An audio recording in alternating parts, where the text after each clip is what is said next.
What up, folks? Sorry we're a little late, Yeah. but it's always my fault. If we're not coming on close to 6, it's always Mike's fault. Don't even worry about it. It's so good to see everybody. 11 camper. Bonji's here. I said it right. Bonji. Yeah. I still am so excited that I got to drink the beer with you in real life at NFT NYC. You're a freaking animal, and I love you so much. Zap Dan official, good to see you. Anthony's, I love Dr. you. Mario Kart. Too in the deep, house. Dr. Mario Kart. God, as usual, here, hanging out, making it happen. I'm feeling fresh. I got a beard trim and a haircut today. I think I'm looking fresh. How you doing, Maddie? Dude, speaking on that, I just actually noticed the beard trim. You look like 5, 6, 7 years younger, man. Look at that. Dude, my mother-in-law, when I walked in the door, was like, "Who are you?" There it is. See, it's official. I said, "I'm still a redhead with COVID." I know that we much. said on the Seth Green video that you're way more attractive than Seth Green, but that was without a haircut. That was like homeless Mikey G. Fresh cut Mikey G stands no chance. Yep. It's absolutely official. And I'm doing amazing, man. Loving life. Still a tiny cough. It's there, but everything back to normal, working out. Leg day was today. I figured if I can do legs, then, not sick anymore. Dude, Although I would have loved to use it as an excuse to not do it, but where's that dude, ninja? you make things happen in the gym. Look, Bongi says I'm looking dapper. Stargirl loves the haircut and beard trim. So I guess this is going to be a new thing. I actually have to maintain my facial hair. Damn it. So before we do this, couple housekeeping items. One, thank you for all the subs and the follows in advance. Anthony, we saw that sub. We ain't going to let that go. Thank you all stream team members for just watching us. Over 3 months it takes to get the points and consistently watching us become the stream team. And we're double-digit stream teams, so we love you all. Thank you so much for the support. And for the team watching. We got Star on here. We got God on here. Yeah, the team's here, too. I'm sure Two Deep's in here. I haven't seen anything yet, but I know Two Deep will show up. There we go. Holy heck, man. For some odd reason today, I swear my lighting sitch hasn't changed, but my face is blown out big time, dog. Hold on for a second here.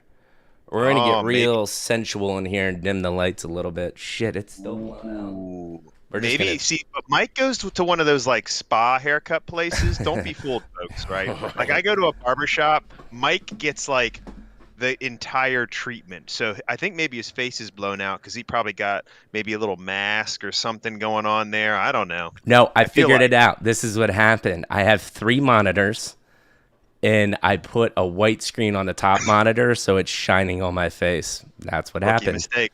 It's all right. Son of a bee. Okay. So here we go. Housekeeping items. 1, we always got to say why we're here because this stuff goes up on YouTube and Twitch is evergreen content. And if someone strolls across this amazing stream with these amazing fellas we have across the screen from us, they also got to know who Midlife Crisis is. And what we are is very simple. Small group of people. We're passionate about NFTs, but not only that, we're just passionate about the thought of genuine human connection. And as crazy as it sounds, as more digital things happen and the metaverse happens, even though we feel like we're hanging out all day, every day, I will tell you this right now. One of the reasons why these guys are on the show is because we met in real life at NFT NYC. And the power of genuine human connection is something we don't think is going to go away and is also going to become more scarce in the future. And that's why Midlife Crisis is here. With that, we think we can build a media empire around it about being genuine, being kind, and paying it forward. And how we do that is simple things like this. We're about to have a 2-hour organic conversation because Maddie and I love doing this. We've sharpened our sword a lot doing this. We think it's very powerful. And we love meeting new, interesting people. And what better space to do it in than the NFT space? It's insane to see the crazy amount of backgrounds that we have that come together that have the passion for the same thing. But before I say hi to both of these fine, beautiful gentlemen, I got a couple tidbits. And I'm going to start with Jordan. So Jordan is at the top. By the way, these are both founders of MetaTope. And a couple fun facts about Jordan. He was a pro baseball player. He was a lawyer. He Is a lawyer. Oh, sorry, he was. He is a lawyer. I was caught on that past tense thing. Did you see, Jordan? I told you I screwed the stream up multiple times before I got to you. And this is one of the most interesting facts I think we've had from somebody. Both of these guys have very interesting facts. He used to sell rare fish, and we're definitely going to have to talk about that in the future. But how you doing, Jordan? Welcome to the show. I'm great. Really excited to be here. Again, it was a pleasure to meet you in New York. Glad you're feeling better. Yeah, really excited. Really, I'm mortified and excited to talk fish and NFTs today. And then, well, we're happy to have you here, and we're gonna have a great conversation. And then moving on, last but not least, Walker. Fun fact about Walker, he's been to some of the most exotic places in the world, and I think he said the Northern Plains. What did you say, Walker? The Northern what? So the Northern Territories, and I saved the secret sauce for this excursion. I actually jumped in the Arctic Ocean. Terrible idea, but so much fun. So much fun. You jumped in the Arctic Ocean. That doesn't sound fun. I have a T-shirt with a polar bear. I love it. You did legit polar bear plunge. Got the T-shirt. It's real. But he's been to some of the most far-reach places on this earth to fish as well. Walker's catching the fish. Jordan's selling or buying the fish. We're a fish family here. Welcome to the show, Walker. How you doing, man? Doing fantastic. Thank you guys so much for taking the time to enjoy this time with us and host us here, and we're really excited to share our story and our vision. Absolutely. So I know my camera is blurry. I'm getting a new camera eventually. I don't know why the hell my camera just decided to go blurry again, but we're going to start like we always start this podcast. And so guys, I don't know if you're watching the stream, but Jordan, you're at the top and Walker, you're below. So when we ask questions, we'll usually go from top to bottom here, just since you're at the top. And so I'll start with you, Jordan. Like we said, we're looking for maybe Star Wars episode 1, 2, and 3. Take your time. How did you get to the seat you're sitting in today, Jordan? Well, and for like the first time in my life, we're going top to bottom. My last name starts with a Y. It's Yallen. So I'm always used to being last. So I am going to cherish this moment. There you go. Cherish these next couple. See, of I hours. knew that happened, and that's why I decided to do that. Yep. I really appreciate it. Definitely have kind of a roundabout way of how I got where I am. Grew up in LA. Grew up playing baseball. Small but very close family, and was very fortunate. Played through high school into college. Out of high school, I got drafted by the Chicago White Sox. Wow. I chose to go to college, and after college, I signed with the White Sox. Played a couple years of professional baseball. After my first year of pro ball, wanted to use that business degree. And I had a fish tank. I set up kind of a business on the side in college, really just so I could buy wholesale fish, and then turned it into my dad's idea, and he kicked himself for years because I ran it for 5 years. And I think I just lost my headphones. I can still hear you. Well, we still hear you. So there we go. My microphone just switched. I made the business real. Sold. Ended up seeing there was an opportunity. Depending on how familiar you guys are with the aquarium, the saltwater fish aquarium market, saw an opportunity in rare fish in particular, and kind of carved out this niche, really hitting hitting that area. I had divers all across the world. So I did that throughout my last 2 years of playing pro ball. After my second year of pro ball, I had 3 hip surgeries in the span of 5 months. Wow. And saw the writing on the wall that the baseball career was ending a little sooner than I had hoped. Um, and I applied to law school. Mm-hmm. Once I realized that I tried to play again, couldn't really walk after 3 games, and 3 weeks later, I was at my first day of law school. Wow. Went to law school, still ran that business, the fish business on the side, which is not something I'd recommend for anybody out there that wants to be an attorney, and go through law school while also running a business. Not the best idea, especially a business where you have, for lack of a better word, perishables. And and After law school, I sold the fish business, went into some real estate transactions, more on the finance side, um, and eventually wanted to join the family business. My grandfather started Intermedia back in 1974. My dad runs it. He's the CEO. My sister's involved as the media director. It's a true family business. I didn't want to get into traditional linear TV and digital media and all the fun, really cool stuff they do. Um, and I sold them on let's start this Web3 company. This is the future. So happily go into MetaTope later, but let's hear Walker's life story before we get into that, I think, right? That was an absolutely fantastic intro, and I appreciate it. And again, just like normal, it's just insane people's backgrounds. Maddie, do you want to do follow-up questions, or like we said, give Walker a chance, and then we'll go into questions? We'll give Walker a chance. Okay. Yeah, we'll give Walker a chance. And so, Walker, before you go on your amazing journey, I'm getting feedback that your mic might be a little low. Is there a way to get it closer to your face? Now?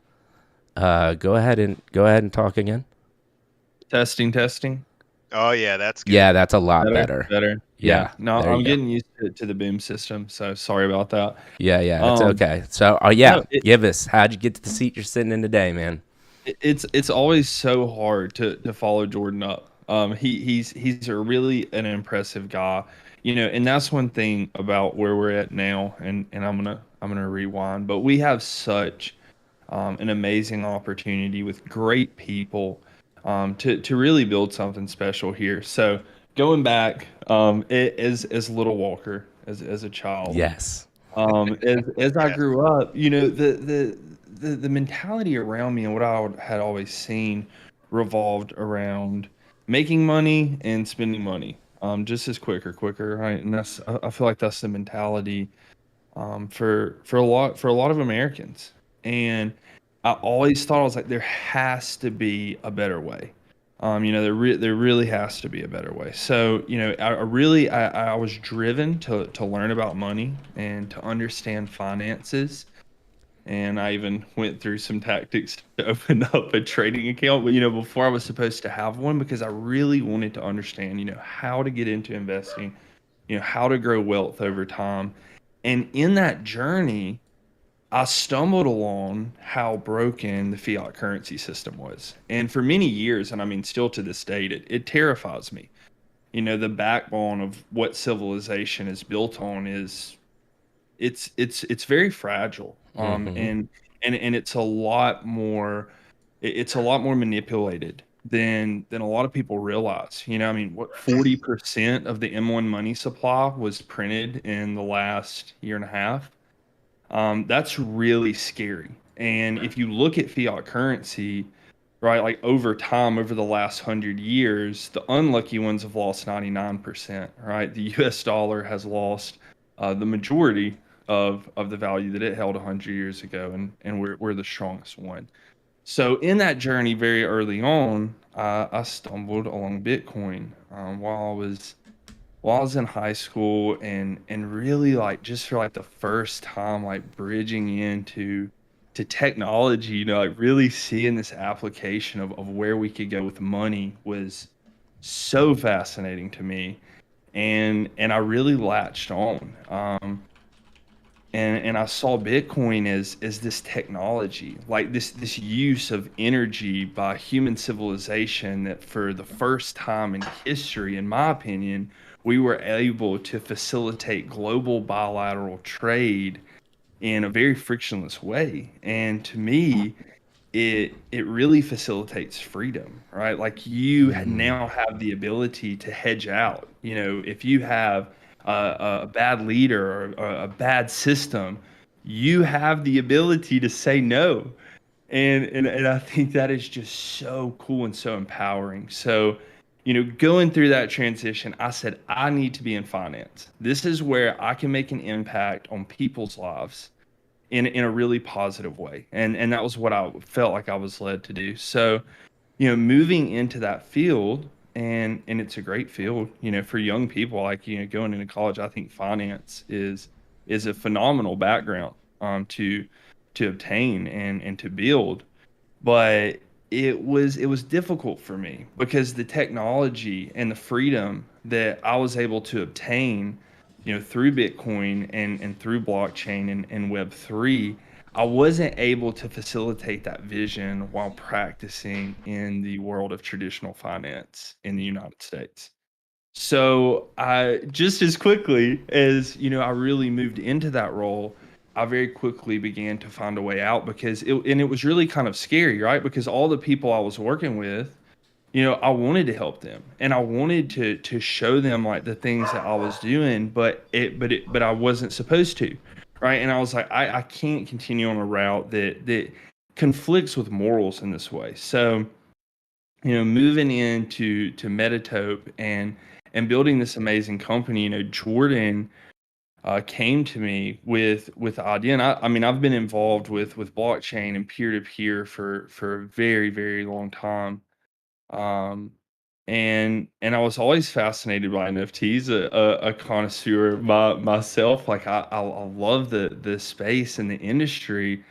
And Jordan came with the idea of integrating markerless motion capture into this field. And, you know, to date, there's definitely a lack of utility for the space, for how powerful, you know, the technology of a non-fungible token is, you know, really the capability to have to have property rights on digital goods is really a powerful concept in today's age, and as we continue to evolve into technology as a society. But yeah, that's how I'm here. I hope that was a good answer. And yeah. It was a fantastic answer. I think two of the definitely the more interesting people we've had on the show, and we'll start with. I'm just gonna go right off the top of the head, and it's since you talked last, Walker. But bravo to your introduction and actually talking about fiat and blockchain. And I think there's a lot of people on here that are just cash grabbing, and it's really nice and refreshing to have somebody on the show that has a deep understanding about currency from a world perspective. Is there something that you, because we have a lot of people that are, and me myself, like, I mean, you could run circles around me when it comes to, I did read a book on the history of money. So I have some general understanding. But I would love to hear you explain in layman terms to our community what your biggest gripe is with current fiat and why the blockchain is so revolutionary in your mind. Most definitely. So this is yeah, this is a lot of fun. And you know, I would say the biggest gripe currently with the fiat system is, you know, the centralization of it, right? And the ability indefinitely for the supply to be manipulated. Right? You can't have a sound money when you don't have a defined supply. Right? When that can be manipulated, and in the current state, you know, the Federal Reserve is, you know, they have full authority, you know, to manipulate the dollar how how the Fed and our government see fit. And, not only for US citizens, right, but globally, it's very destructive, right? Because every country in the world, I believe, except 6 or 8, are directly tied to the USD through their central banking system, holding dollars in reserve to protect the value of their native currency, right? So as we print dollars, it not only really negatively affects us, which is what we're seeing currently with massive inflation, right? And Right. this is only the beginning. Um, and then, but you look globally, and slowly but surely, we're pricing civilizations and people out of being able to live, right? For us, maybe it's one less steak or one less bottle of wine. But to some people, it's, the loaf of bread that they need to feed their family.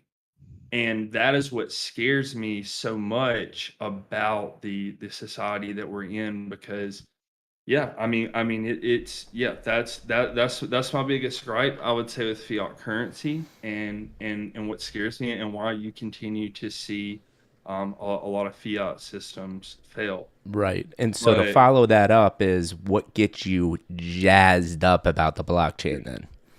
yeah, so with Bitcoin, again, it is truly this peer-to-peer network, that facilitates freedom, right? Because when you own your keys, you own your crypto.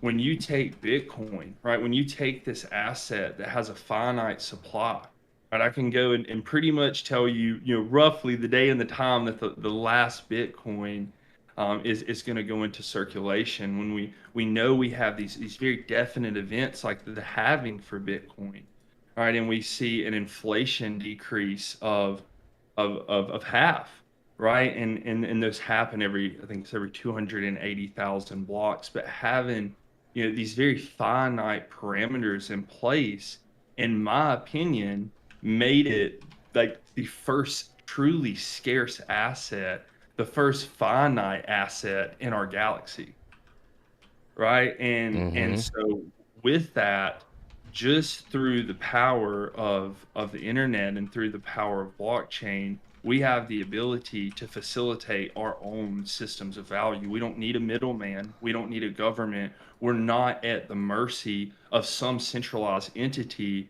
increasing the supply and therefore decreasing the value of the asset that we hold. And that is why Bitcoin and blockchain, I believe, are the natural evolution and a very healthy evolution for humans as a whole. Man. Now follow up real quick, because a lot of people would say we have a gold stand, or we had a gold standard, and things like gold or precious picket stones, metals, whatever it might be, they would say that's a finite supply, but it's not. Can you explain that? So, I mean, if we really want to get in the weeds with that, right? Like, so if we go back 50 years, right? Let's think about the processes that we used to like manually stomp up into the hills and, get the gold out of the ground with the shovel. Exactly. And as technology evolves, we're becoming more and more efficient at extracting those resources out of the ground. Another thing that we know, that is certain, is that there are precious metals, some of which we don't even have here on Earth, or that we found floating all around us, in space. And the ability for us to go to an asteroid, or I mean, Elon for the first time was able to send a rocket up that, that came down and landed itself. How far away are we from having robotics that we can send inside of, one of these self-deployed ships and mine an asteroid? I don't know, 5 or 10 years, in Yeah. my opinion. Right. But so yeah, it's really not finite, because it's only limited, and our ability is to extract it. Right. Yeah. And I was even, that was like, you were not kidding when you said the weeds there. I was even just going to the simple fact that we have to take it out of the earth. There's more we're taking out, but as we take it out, we lose it.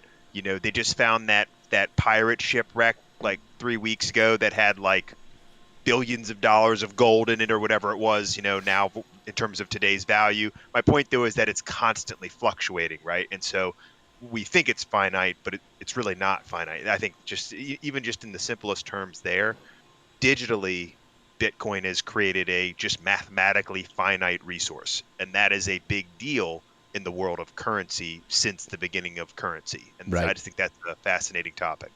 No. Man. One of the it's very hard to explain something in detail, but not, if you understand what I'm saying. And you just did that.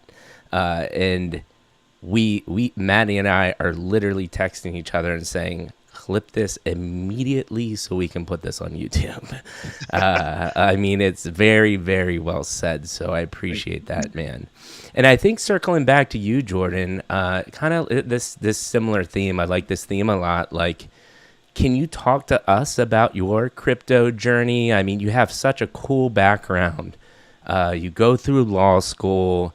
You're going back to the family business, and me and you talked shop media. I mean, if you tell somebody linear television, they're going to be like, what the hell are you talking about? But I know that shit. I know spot radio. I know spot TV. You know, we talk all the same language. How do you go from linear TV and digital ad buys to NFTs? And more importantly, recognizing that it's the future, right? And being able to present that effectively to a family business. I'm curious to hear that. Yeah, absolutely. First of all, though, Walker, that was gold, and no pun intended, but that was absolute gold. And that, I mean, that's one of the things with this, and we'll talk about the full team later, but really, really fortunate to have an incredible team around me. And as I'll get into how I met Walker. But yeah, it's really, it's awesome to see. And you made a comment earlier that you don't like following me up. I don't know how I'm going to pull that up. But so how I made that transition, what my crypto journey. Back in, I remember reading like my first like Yahoo article on Bitcoin, and this like I don't know, probably hit $1 at the time. I don't remember what year it was, but I started like Googling it, trying to like figure out how to buy it. I'm like, oh, this is interesting. I'll throw $100 at it and see what happens.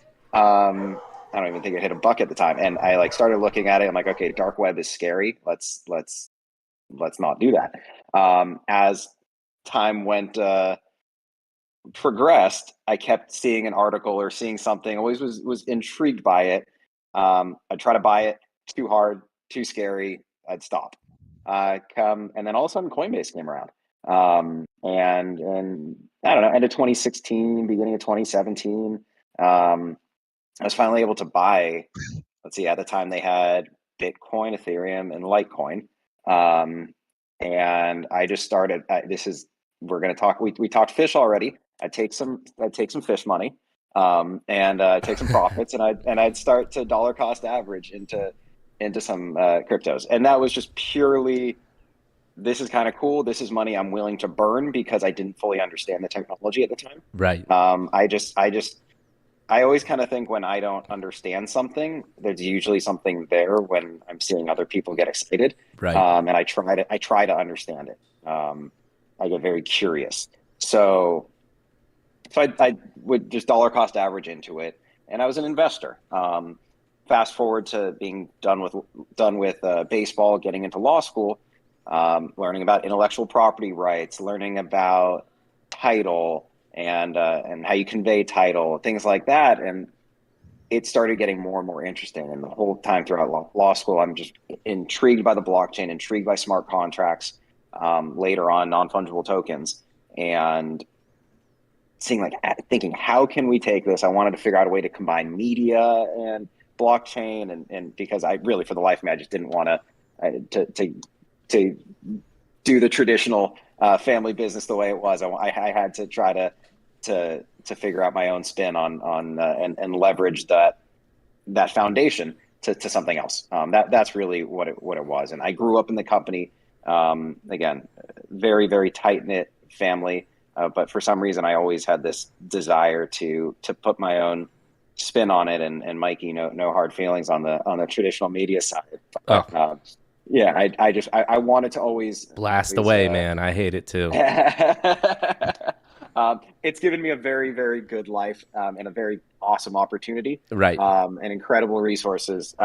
But I've learned a lot. Like I've always been intrigued by business, and probably part of this, like just purely like supply and demand economics. What makes things go round? Right. And so from an early age, I was fascinated by it, and that's why I think like most guys when they're playing pro ball, they teach lessons in the off season. Like I wanted to sell things. I wanted I wanted to get into that and into the economics and just and learn about and experience business. I was just Right. I don't know.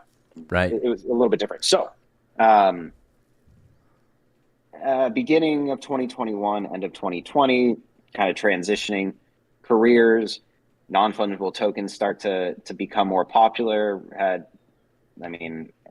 remember when CryptoPunks came out and when Cool Cats, all that stuff. I was intrigued, didn't fully understand it, and I remember around that time, I'm like, I'm taking a deep dive into this. How do we?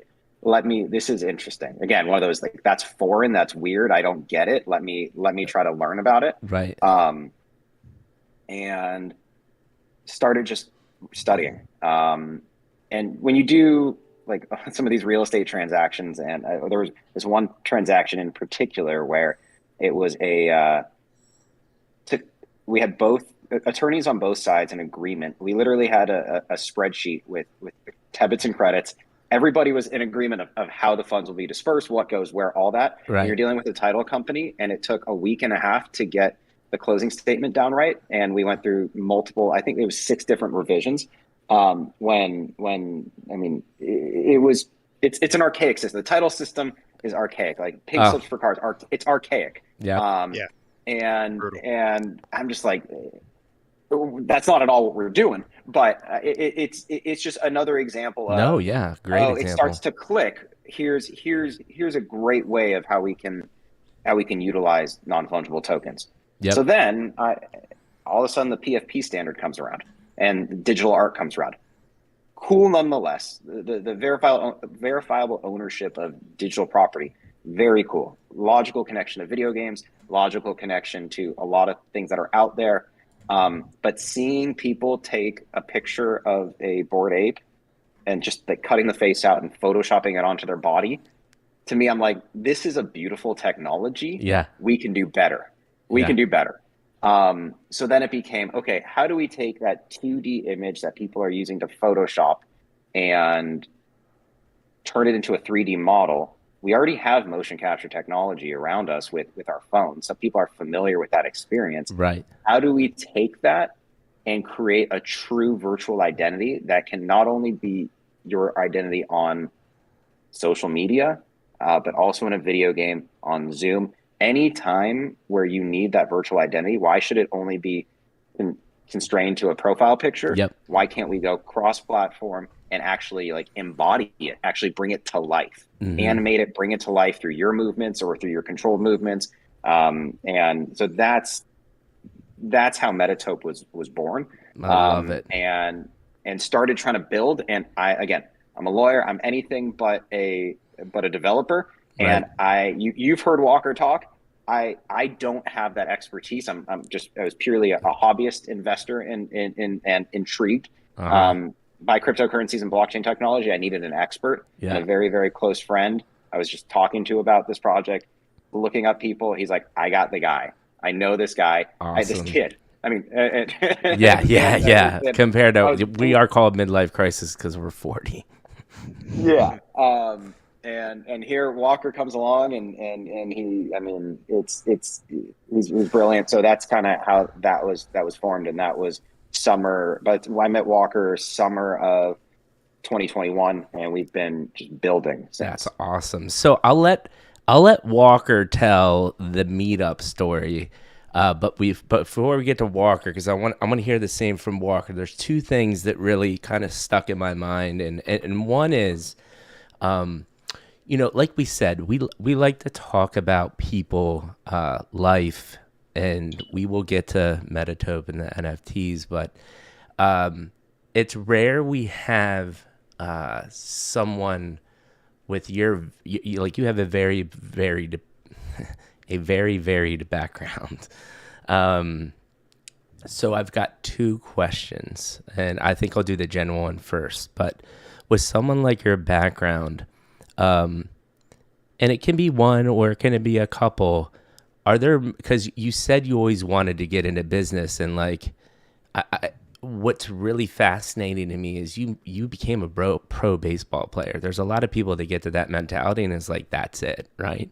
But you still are like, man, I need to learn more about business. So my question is, through your past experiences, what are the things that you think impacted you and made you learn the most to kind of give you that drive? Are there any life lessons that come to your mind of like, oh, this is something I learned and kind of gave me that extra ambition, or anything you can pull from your past to kind of get you into that mindset? Because that's very interesting to me that you still had that drive after hitting, quote unquote, the top. Really good question. So I didn't get to my top, right? I didn't make it to the major leagues. I played minor league baseball. Okay. And just to you were close. Hey, listen, you were close. But you did get paid to play, which is way more than most. You're a professional. You got paid to play. A lot of people dream about that, man. Yes. He was the fastest guy, like in his whole class. Yeah. I was. Yeah. I could run. That was my tool. And I mean, I guess that. Yeah, and I guess that's a good. I mean, this isn't where I was going to go with this, but Walker brought it up. But that was my tool. That's what got me seen. I worked hard. Look, I'm a 5'8" Jewish kid in Southern California where there's talent everywhere. Like I mean, that's not like baseball player pedigree. Right. So just well said. Well said. So I had a tool. I could run faster than anybody. And that is something that's alone got me drafted. Right. There was a White Sox scout at a game when I was in high school. I beat out a routine ground ball that I think a lot of guys might not even try to make an attempt on, but I hit a routine ground ball and I hustled and I beat it out. And it caught the guy's attention. So I think that mentality of just kind of working hard, using that tool. I mean, I think there are 2 things there, like that not giving up, relentlessness. Yes. Was built in me. And look, baseball is a game of failure. Like I mean, you can look at me at my career stats are not good. I was used to failing, and I kept coming back, and I get hurt, whatever, all sorts of injuries, and things would just not work out, and it's a ruthless game. Right. And that builds a lot of character. And you can't. I mean, I ended up and over time using that, and then kind of just talking to people of not being able to say something crazy and stupid, because most people, when I would pitch this idea of MetaTope, they're like, "You're nuts!" Like, right. who the hell would do that? Yeah. And it kind of took that like fear of failure and just selling out, just going for it.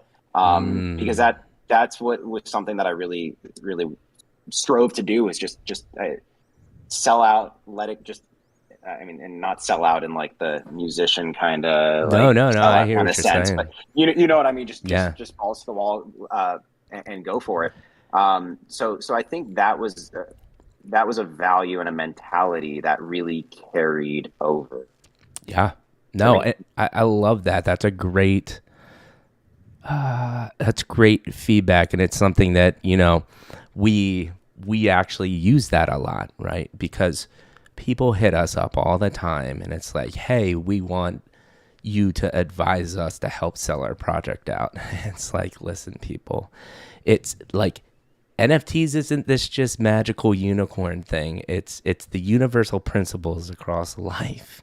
To be successful at things, you need to work very hard and usually a long time period. Yes, do people hit lightning in the bottle in this industry? Absolutely. But if you really believe Twitter that everyone you see is a bajillionaire, it's bullshit.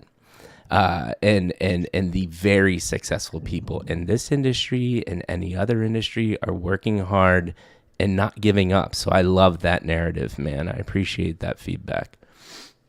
Yeah, and I think also though, and I'd be curious your take on this, Jordan, is that fertile soil is an important component here, and because you were also a product of a family that already had a successful family business, and I don't know if before that there were other businesses or whatnot. I do think it is different. Some of my friends growing up who had families that understood what it takes, the work ethic, a lot of the things you just mentioned, they got because they saw it all the time, especially in the very immersive family businesses, like you just said. You said you're very close knit. And I do think there's something special that happens there because it allows kids to grow up and really see, okay, this is what it takes to earn a dollar. It's not easy and it's consistent. It has to be done over time. And there's going to be, setbacks, but you get through it. And I think that, there's something to be said about that because, if you don't have that, I mean, you're essentially at the discretion of like what most of, I mean, like with Mike and I, man, it was just whatever the public school system taught us, right? And so thankfully, there are things like sports and things like that where you can learn teamwork and learn some of these things. And if you have a good coach, I think that can help with it. But there is something really cool about being immersed in that, I think, in a childhood, growing up that I think gives people benefits that are huge, that are paying off, that have, obviously paid off for you. What do you think? Oh, I mean, you couldn't have hit the nail on the head. That was one of the things I had in my head is like, I owe everything to my family. They've been like, even baseball, like, again, everybody's a doctor or a lawyer or an engineer. And here I am going to try to play baseball. And here I am trying to sell, JPEGs. They're not Right. JPEGs, but you selling fish, like the crazy stuff I did. I mean, I like my parents, my sister trying to like tell people what I'm doing with my life. Like, yeah. So the support of my family, again, there were guys, when my first year of pro ball, we had at one time 7 guys living in a 3-bedroom house because minor league baseball, they don't pay you a whole lot. I didn't have to worry about a meal because I had my family backing me and supporting me, and they would help me out. There were guys that were living off the PB&J sandwiches for every meal when they weren't in the field because they had to make the $1,100 a month stretch for an entire month. Yeah. And that's $1,100 a month pre-tax. And that's universal. First year of pro ball at the time. I mean, I don't think it's even changed much. Now it's changed a little bit because some lawsuits. But yeah, you would get $1,100 a month, and you would have to pre-tax stretch it out an entire month. So we had 7 guys. I paid $50 extra, and I got the master bedroom with my own bathroom. Best $50 I ever spent. Yeah, I'm sure. Absolutely. But no, I mean that's so. Again, I owe everything to my family. They've supported me throughout everything, and you hit the nail on the head. It's growing up in that tight knit family where like the business it's a family business, and like the family is a business. So you're all, again, I mean, my dad, my mom, my sister, it's so ingrained with everything. And it's a double-edged sword. If you lose a big client, it sucks for a bit. Yeah. Oh yeah. And it's tough. I mean, agency business is tough. And that's one of the reasons why I would see it. And because we were so close, I saw what it did. I saw how ruthless that business is. And it could be phenomenal sometimes and just ruthless at others. And I didn't want that. I wanted to do something different. Right. Yeah. And that's kind of how I was like, okay, let's leverage this and do something else. So yeah, Maddie and I are trying to play the residual income game as much as possible. Absolutely. Love it. Content creation is a way to get there. Yeah, it's I would fantastic, love to man. touch on really quickly, like a few Yeah, go ahead. points, because you bring up like such a it's so fundamentally important to like understand our childhoods, right? And like everybody on this Hey, call, Walker, everybody. real quick, just mic check again. Volume, Better. volume. There Yeah. we go. Now we Cool, got you. cool. Everybody you ever talk to, we've all got problems, and a lot of that does, stem from our childhood and that early development. But it's a choice to be great, Yes. and you can have all the resources in the world and not utilize them. And I will tell you Yes. something right now about that guy. Like working with him, I have had to step my game up 100x because he works so damn hard. Everything we have done. I mean, we get into website development, Yeah. and this guy's learning HTML. He's bugging our entire front end team, and he is making them elevate their game, and that's what he does for everybody that we bring on. He pushes people to be their best, I love and it. it's been incredible to be a part of. I've learned a lot from it. Dude. And it's what's really refreshing too is Jordan, think about the amount of people that are in your position and just expect silver platters their whole life and kind of check out, right? There's something about really refreshing to hear family business and understanding that it still does take hard work, right? Because I like, Maddie and I didn't have a ton of money growing up. We weren't poor, but we still, I was working at Taco Bell in high school because I needed some money. And I was love getting free Taco food Bell. from Taco Bell because And Mike Matt worked was at Taco getting Bell. free food from Taco Bell because of me. But here, I want to turn it over to you and Jordan. Thanks for that. I mean, that was really amazing. It was great to hear that. Walker, I know you are like Jordan said, younger, but what is very interesting to me is I kind of have this similar question to you because you struck me right away when you first started talking. It's very interesting after, Maddie and I have talked to hundreds of people at this point. And there are still, out of those 100 people, a small group of people that stand out in my mind. And I know looking back, you both will stand out in my mind. And the thing that stood out in my mind about you is you just you put your words together so well where there wasn't a question in my mind. You knew what you were talking about. The no bullshit meter was at 100. Like I knew you were not spouting bullshit. And so I would love the same question to you, looking at your childhood, your background, your upbringing. Is there anything that sticks out in your mind that helped you get to such a fresh, concise mindset that kept you interested, that pissed you off about fiat money? Like most people when they're that young aren't getting pissed off about fiat money. They're playing video games, drinking Mountain Dew, man. Yeah, so and I mean, I had a wonderful childhood. I mean, my parents were extremely supportive, in every way, and just as we all have problems, so do all our parents, right? Nobody's perfect, For sure. but my mom was extremely loving, very caring, took the time and took the patience. My dad, was always there for me and would support me in any way. And but I think that the big transition came in college, for me, and really like being on my own for the first time, like actually like living in my own apartment and being by myself. Mm-hmm.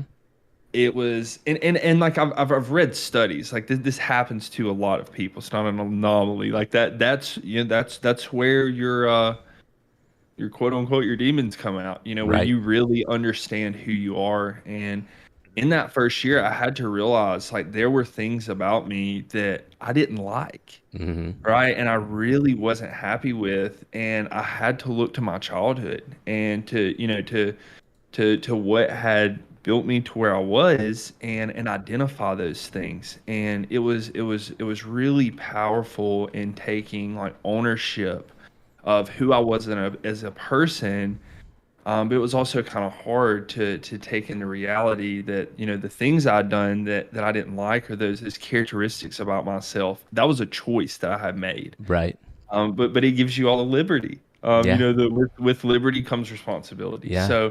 So that was a really profound moment where I realized, and like my first year of college, right? Like I made, I slid by, I did the minimum Right. work, and then I said, why would I do that?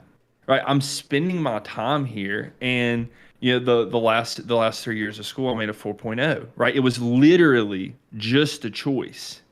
Right. And it's about, putting in the work. And I would say this is so odd in such a little minute detail, but one thing that really sticks out about my childhood is when I was like 10 or 11 years old, Mm-hmm. I discovered the power of running. Hmm. And I lived in a really small, very small town. I mean, like 5,000 people in Childersburg, Alabama. Shout out Childersburg, Silicon, Alabama. I love So it. I love this is the first Alabama shout out we've had on stream. Here we go. Exactly. And so super, super small town, nothing to do at all. So I started running, and I would run around the ball like 2 mile loop, and I would do it every day. And I got to the point where I loved it, right? And then I'm running it twice. I'm running 4 miles a day, and it elevated me so much as an athlete. For those years, I was in the 7th grade, and I was the starting pitcher for varsity. Throwing 7 innings just from that stamina. And what it showed me as a human, like if we're willing to put in that time and put in that work, you can be great at whatever you want to. And that's why as a child, I'm actually battling a little bit with this in my personal life right now with somebody that is telling a young person that they're not as good, or they're not as capable. They're not as capable as somebody else. And that is absolute bullshit. Yeah, that's the worst thing you can say. Yeah, for sure. Especially telling that to somebody young. Couple things, man, because first of all, we got a TED Talk going on here, and I'm loving it. Loving it. This is 100% my jam. I know Mike's jiving. Oh my God, I'm so excited right now. Before we go 3 hours on it, I'll say this. First of all, can we just all take a second and appreciate a person from Alabama who just decided to start running and is now successful? Thank you. Exactly. Anyone out there who has ever seen Forrest Gump, because I know I have to spell it out for the folks. But I mean, I'm just saying, he's gonna invest in a fruit company soon, and next thing you know. So anyway, it's fantastic. It was just too perfect. I had to mention it. You're right. So when you talk about choice, you're right. We have the freedom to choose. However, I would say the difference maker is discipline, right? You can make a choice and then you can change it tomorrow, right? You can decide to run today, but then not run after that, right? Consistency and disciplining yourself to do it, even when it's raining, even when you don't feel like it, even when you're sick, even when it's not ideal, right? That, I think, produces excellence, right? And again, all of these things combined, I mean, we could do, again, it's a whole TED Talk, but I mean, there's a lot of things here, right? There's a lot of principles that are being established, and I don't think it's 100% one thing or the other, right? Because the bottom line is some of the stuff really does come. Listen, 5'8", probably not going to make it in the NBA. Just is what it is, right? I'm not saying there's no outliers there, but we can say the rule outside of the exception is probably, there are just certain people who are born into certain things that are going to give them abilities, right? Okay. That being said, does it mean you can't be successful? Well, of course not, right? Plenty of things we can do. The only way to become successful is not the NBA or pro sports or whatever it might be, right? And so I think, when you talk about like youth and things like that, it's just important people know that like you can shape your world. You can do a lot of things. Yes, you may not play professional basketball, but you could be in that realm. You could be a coach, right? You could be other things, right? There's things you could do if that's something you were really passionate about. So anyway, I love where this is going. What I want to do is, well, let me just say this. First of all, what started the catalyst? Because you talked about, I mean, you were talking about seventh grade in baseball and what running did for you. Where did the fascination with finances start? How old were you? Was this a high Yeah, school sure. thing? Did you have a teacher? Was it like Mhm. you read a book when you were 5 or something? What Mhm. was it? So I say it frequently, but consistency breeds excellence. So I think you hit the nail on the head there.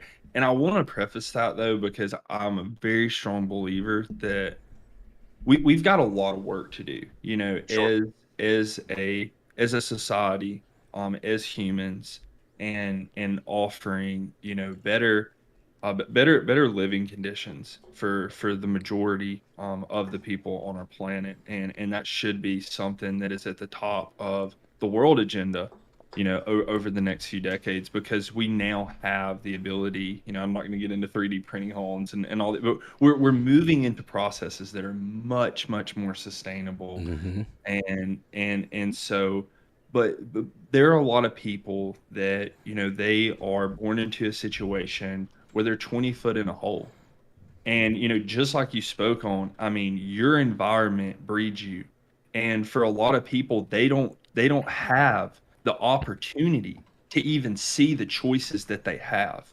Right. So there's 100% a massive factor, but I think what's so important is just like for everybody to know that you do have the choice and you Hmm. are capable. Hmm. Because you may not be 6'8", but you're brilliant and you can train your mind to be an expert at pretty much anything you want. So Yeah. 100%. early on, you know, the running really helped. It showed me how powerful, you know, that just work ethic, consistency, can be in your life, and that really catapulted me into that finance because, as I mentioned early on, like growing up, my mom is very simple. I mean, my mom is like uber simple. And she's very happy that way. Like she's not materialistic at all.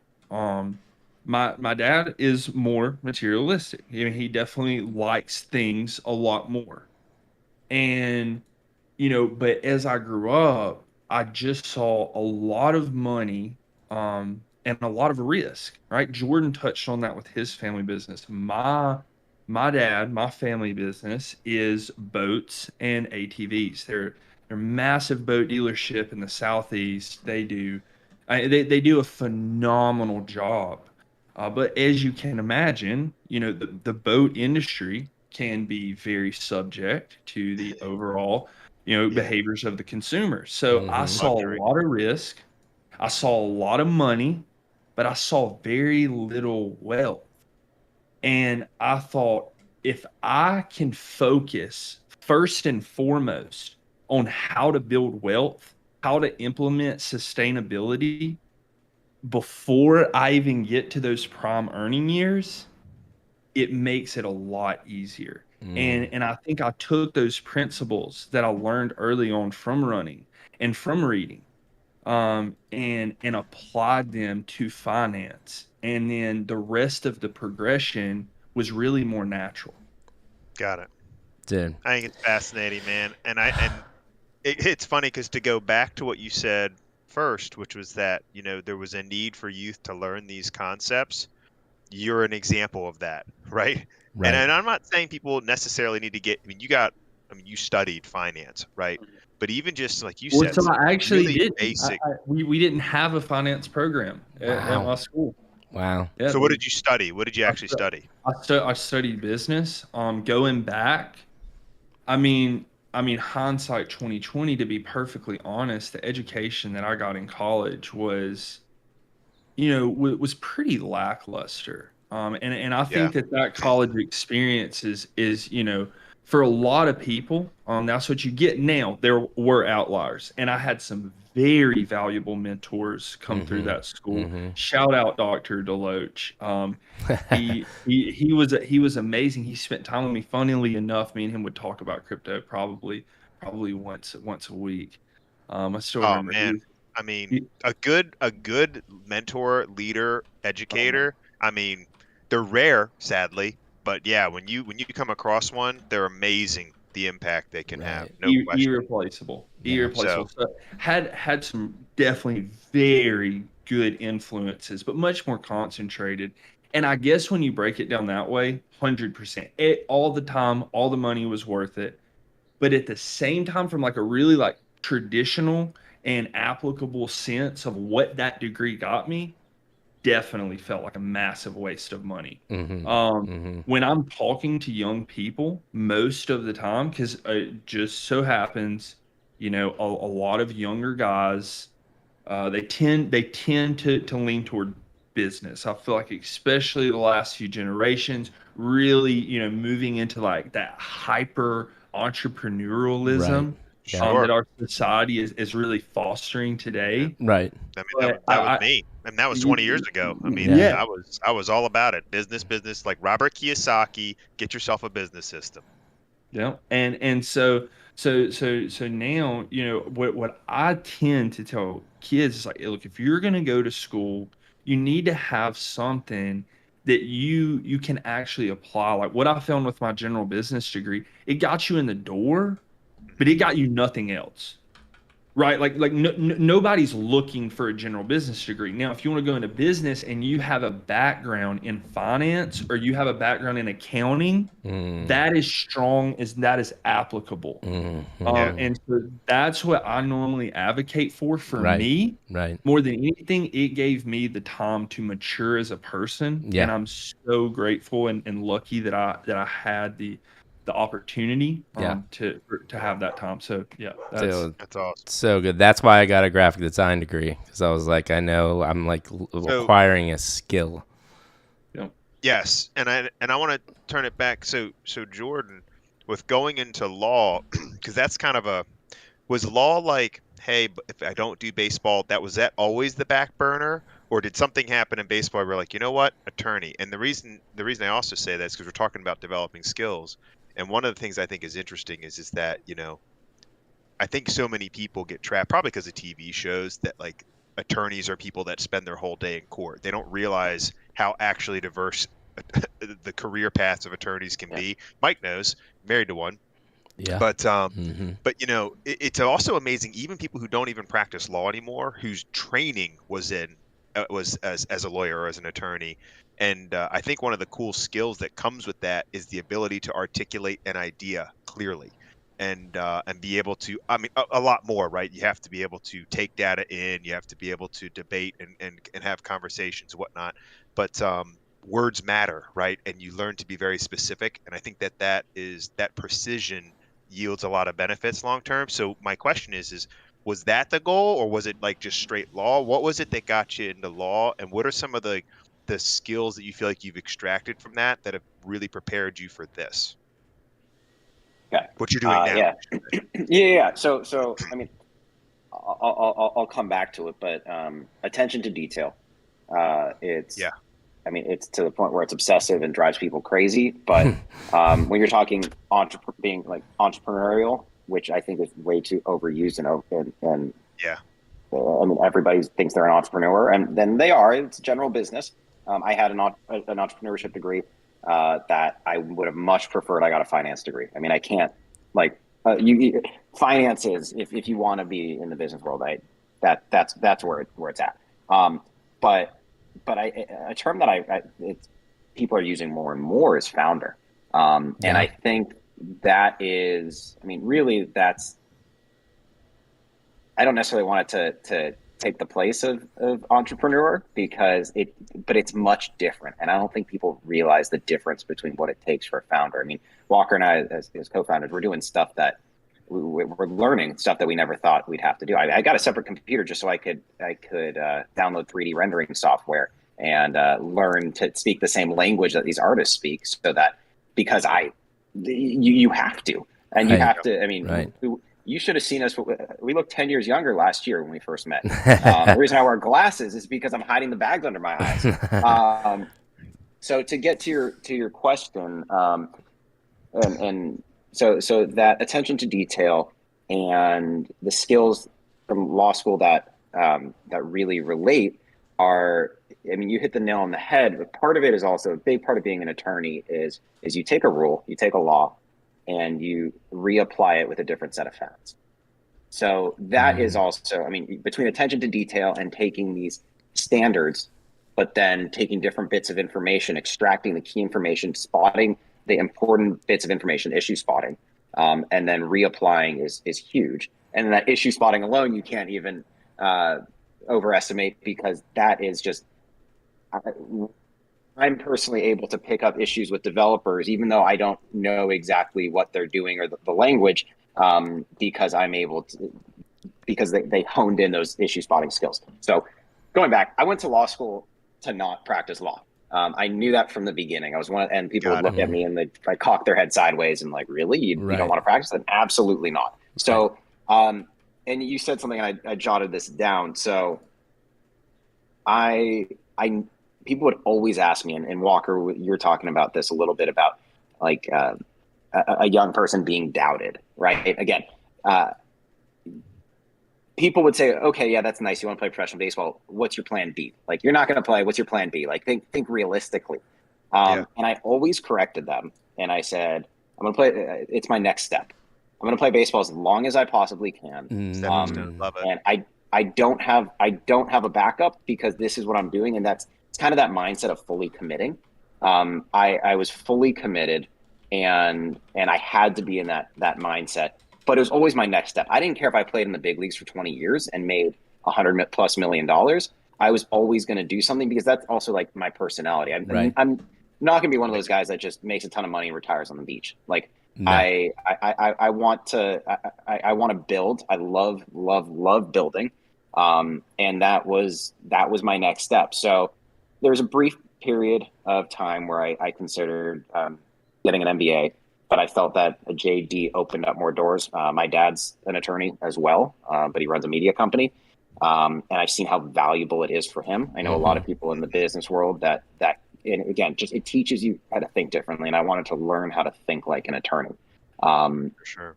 And again, as Walker brought up, like talking to young people and saying, well, that's not realistic because we're all jaded and the real world isn't nice. Something that, like, yes, I mean, I saw ups and downs and the ebbs and flows of the agency business throughout my childhood, but I grew up in a very blessed childhood with an incredible family. But my parents didn't have that same fortune. They grew up. My mom's parents were immigrants who were Holocaust survivors, came to this country with nothing on their back and truly lived out the American dream. Wow. My dad's family they were first generation, and they really came from not much to building a successful company and building out a family. And both of them are incredible examples of what the American dream was. Right. Yeah. So one thing my grandfather always said, and again, I owe all of it to them because it's incredible. And that's, I think, the mentality that I have is with that close, tight knit family and having that support around me. It's like my obligation to the family, and I think that's the differentiation is to keep building and keep building and keep building. Right, for sure. But something my grandfather always said that I didn't really.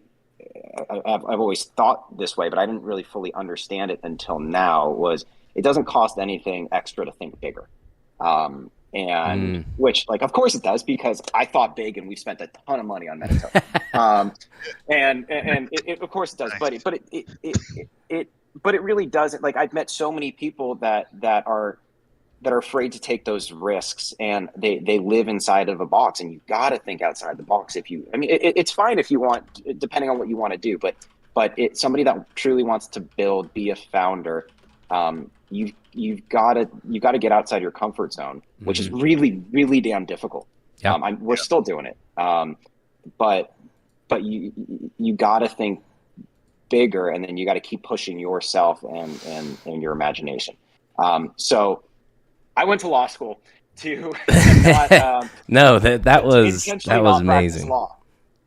And that's kind of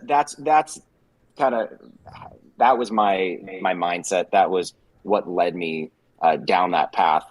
And those are the kind of the skills that I picked up along the way to get here. to touch on what Jordan said, like he said that finance is the best degree to have to get in business, but I would argue with him that being in law is, and I see it in him all the time, because all the way through a business deal, Jordan's fully prepared. Yeah. Right. And there's never that time of uncertainty. And when you get into, I forget what you say the other day, Jordan, every business deal is just an operating agreement. Well, like every real estate deal pretty much, but yeah. Right. Yeah. And I mean, to clarify, I was talking more undergrad, because we talked about general entrepreneurship, general business. The value that I learned in just, a year working in real estate transactions and analysis was, the finance perspective was insane. Yeah. Well, and let's get real honest, right? Most companies aren't actually, there's a CEO in a lot of these major corporations. But if you want to talk about, how many powerful duos have you seen? If you really want to come down to it, it's usually a CEO and a CFO that are actually running things. And again, and that's, I know there's other C-level execs, right? That's fine. And now they got so many dang chief, whatever officers now. There's pick a name now, they have it. But when it really comes to it, you think of like the Bill Gates and the Paul Allen duo, like you see that together. So I would actually say both of you correct. You have to have somebody sound in money and you have to have somebody sound in leadership. And let's just get real honest, right? If you're looking at the world's most powerful leaders and top leaders, solid percentage of them have a law degree or were attorneys. You know what I mean? It's just, let me look at politics, look at C-level execs, look at entrepreneurs, look at people who, a lot of people have a background because, as you said, it's attention to detail. You understand agreements, which, by the way, like you said, the more you get into business, the more you realize it's like, man, if you're not good at setting up contracts, agreements, and things like that, you are going to pay your attorney a lot of money to be doing that for you. You have to have that, and if you can do it yourself, that's huge. So anyway, I would say that you're both correct. You see a lot of that. And here's what we're seeing now with you two guys as co-founders putting this together, and we have both of those areas of expertise brought to the table. You said it, Jordan, right? You were looking for a finance-minded person, and this is, and here we are. And so I just think that's interesting. And then you said it, Walker, when you said how he's made you up your game 100-fold. And now brought you up. And that, I think, is something cool. It's also really cool when you have a partnership. Mike and I do this, man. And there's just the bottom line is that there are days when, man, I'm low and Mike brings me up. You know what I mean? And he always stretches me to be better, to challenge my get out of my comfort zone. As you said, Jordan, I agree with that. And that's something we have to do for each other. And I just think that that's a sign of a really good team. So I commend you guys for that. Mike, what'd you have? So one thing I don't want to lose before we go on, because we just gave, I don't know if you guys know, we're approaching 2 hours, and cause we're giving a TED Talk. We just gave one of the best TED Talks that Ted doesn't even know exists. Yet. But the one thing I want to point out, it's just not lost on me, Walker, you said something really impactful that I repeat myself. And what is very impressive is, so you were talking about when you went to college first and it made you look in the mirror and talk about things you don't like about yourself and learn and grow. And I think out of any lesson that I've learned in life, the self-awareness has been the number one thing. Unfortunately, it took me to managing billion-dollar budgets, working for ad agencies, shooting commercials, getting really drunk all the time, and almost being 38 to get there. So the fact that came out of your mouth and you learned that at a freshman in college, bravo, bro. Just bravo. Matt and I say this a lot. If we had the mindset that the people that we talk to consistently in this space at a young age, we think we could be Elon Musk. We're not sure, but we might be. But dude, it was just very refreshing to hear. And I wanted to point that out because that was, again, very well said. That being said, I'm going to give you both a chance to speak your piece on anything life lesson or what we just talked about, because it's all amazing conversation. And if you don't have anything to layer on, I wanted to kick it over to Walker to talk about this beautiful match made in heaven about a year ago and then go into the project. Yeah. All right, so really quickly, just to add on, Jordan's really been talking about Microphone. How about now? Yeah, yeah, that sounds real nice. Jordan was talking about this idea, of an entrepreneur and really that concept kind of, at least some of it, transitioning into the role of a founder. And what I have learned in building this project is absolutely life-changing. Like, I would say I learned more on a weekly basis building this project as an average than I did my whole college career. Oh yeah. On a weekly basis, like getting in there, having to adapt, having to transition, learn how to manage talent, and just really thinking on your toes. It's been incredible. It's been very humbling. But again, kind of going back to that kid that was running around the block, putting in that time and seeing it at such a young age that we can build really competitive technology that extends the capabilities of digital interactions is really awesome. And I'm so excited to it. So as a founder, you be very excited, but also you have to be very dedicated. You have to take things slow and be sustainable, just like everything else in your life. And if you introduce that sustainability with the consistency, it's just a matter of time. That's so funny you say that, Maddie. I tell Maddie this all the time. I'm like, bro, and that's a way. If you can get to that mindset, it's not if it's gonna happen, it's just when. That's just a game changer of a mindset, right? And even more powerful than that is if you can teach yourself to love the journey and not worry about what's at the end of the tunnel. Every day becomes your best day. Oh, Say that's where joy comes from, man. Dude, the journey. That's pure joy, man. That's pure joy. Jordan, anything else to add on to the TED Talk before Walker kicks us off to this beautiful match made in heaven? Yeah, I got two quick things. I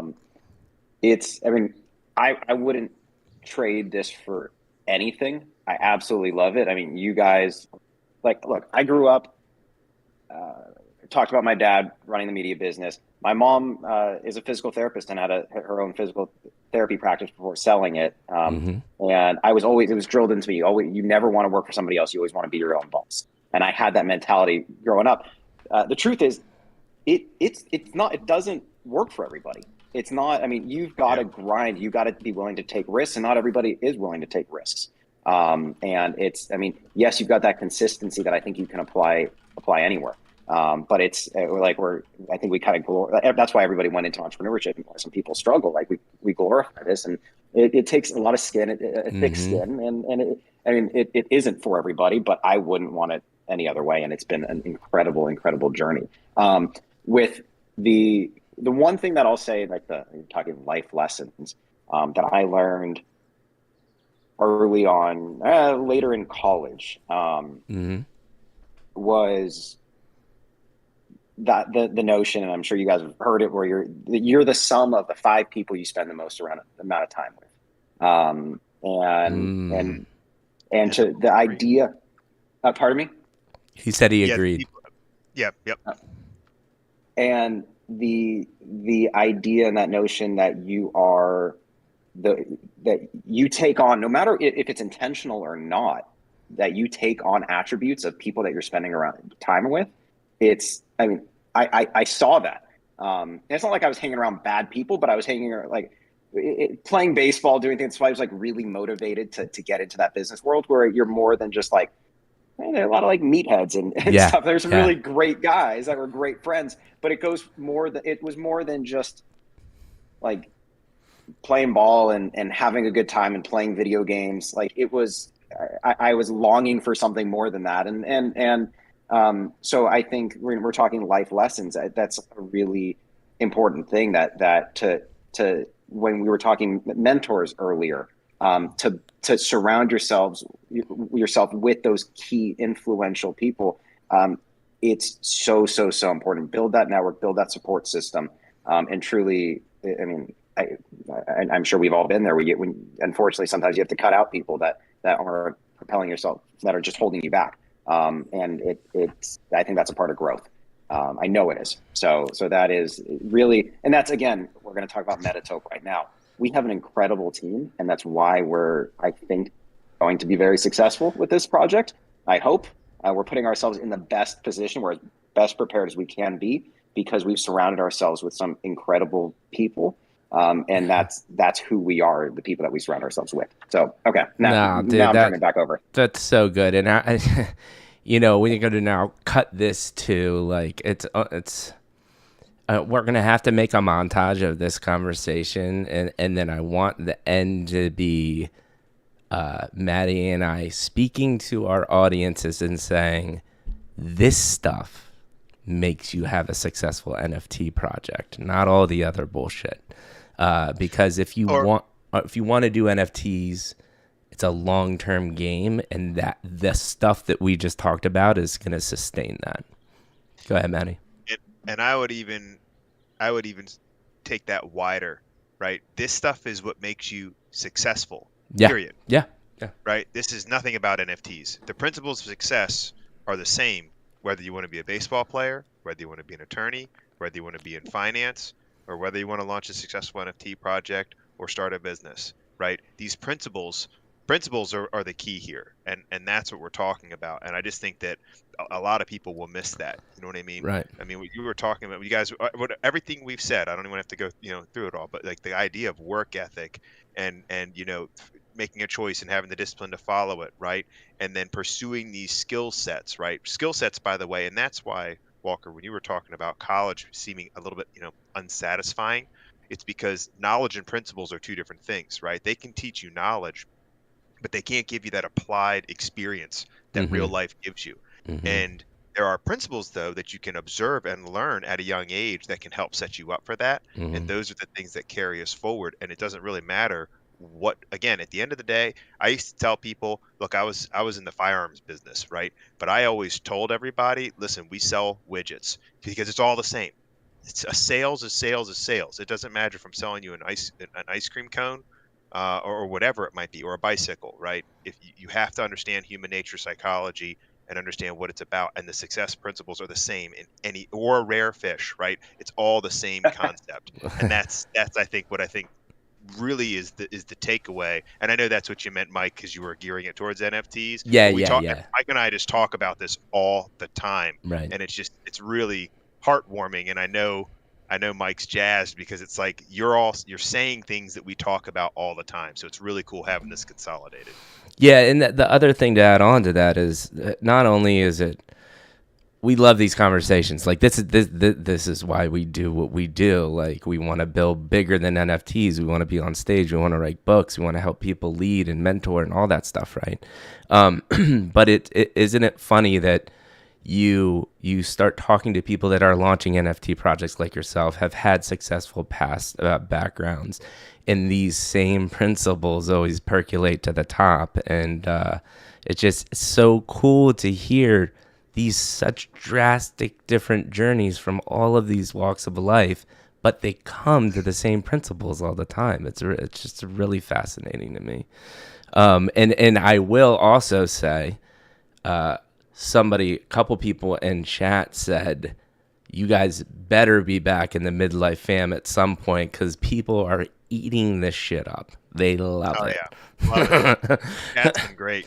And with that being said, let's talk some NFTs. So to get there, though, I'm not going to let you off the hook. We aren't going straight into MetaTope. We got to talk about the meetup, and I'll let you go, Walker. Your version of how you faithfully met Jordan and got to the point where you're like, you know what? Screw it. Let's jump off the ledge. We're starting an NFT. Yeah. So to start Microphone. Microphone. No. So to start off, we were introduced by a very good man. And there, Jordan, there's no problem. I can say his name, can I? Why not? Yeah. So He's Paul, listening right now, I think. awesome. Okay. So Paul Hirsch, really an incredible mentor. Like you're talking about somebody awesome. Yeah.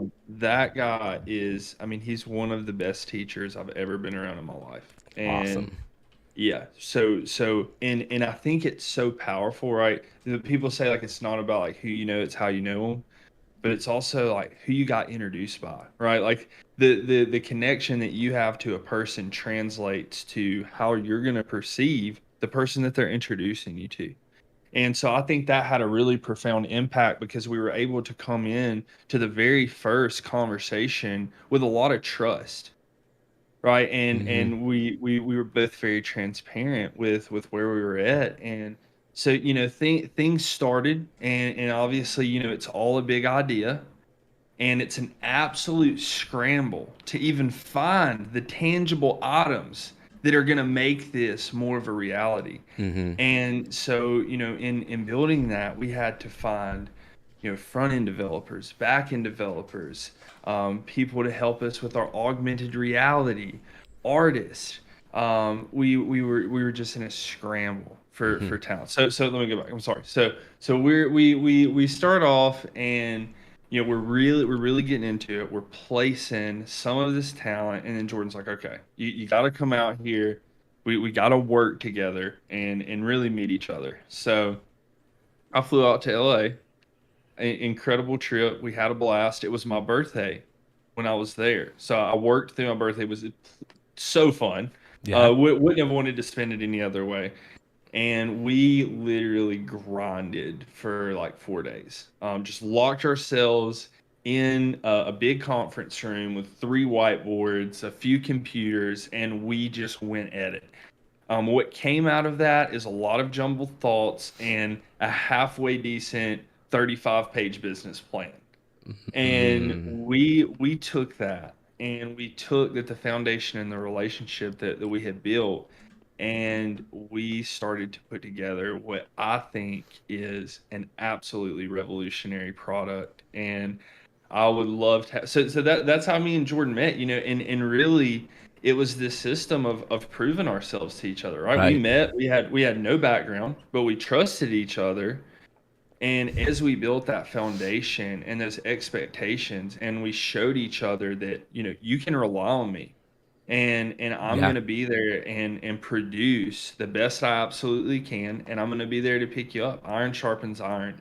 So I think Oh, as we realize that, the again it happens so naturally. yeah. And we continue to build, we continue to evolve and bring this idea to life. And It's that's been that's amazing. where How about you, yeah. Jordan? You want anything to add to the meetup story?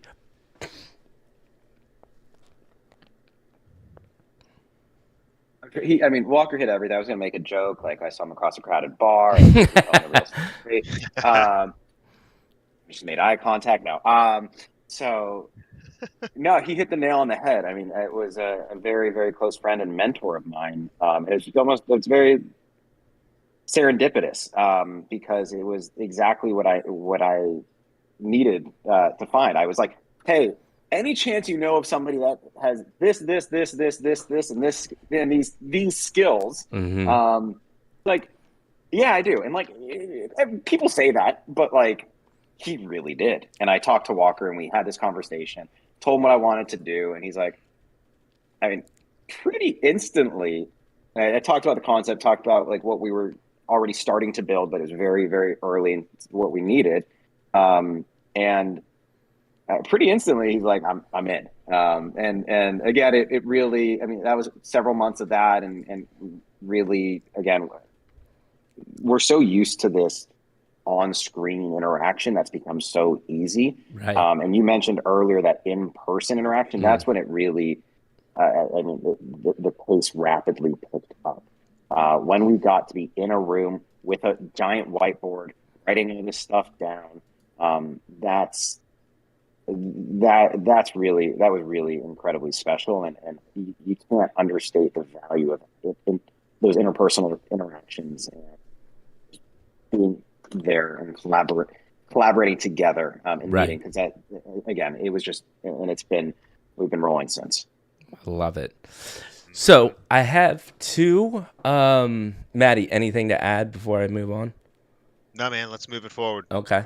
So I have two YouTube links. I'm excited to watch the NFT NYC one kind of recap, but I have the official trailer. I'm gonna leave it up to you both. Who wants to kind of take us through? Should we watch the trailer and then talk about what? We should watch the NFT NYC first, and we can talk about that, and then we can go into the trailer, because the NFT NYC is really cool because you're getting a firsthand experience of what our product actually does. And I think visualizing this, it helps a lot. So I actually think it's an interesting idea. Jordan, thoughts there? Because you got to get ooh. Yeah, I was going to go opposite, but you both make a very good case. Let's roll with NFT NYC. Okay, cool. So what's going to happen now, just so you guys know, we're all kind of going to disappear. I took the video player and kind of just put it over the whole stream just so it's bigger. So it's a minute. We're going to watch this bad boy. Everybody get freaking excited because you're about to see what these two geniuses have been up to. And then we're really going to talk about the project and go from there. So I'm excited. Let me transfer over. We all have disappeared, and I am going to play the video right now.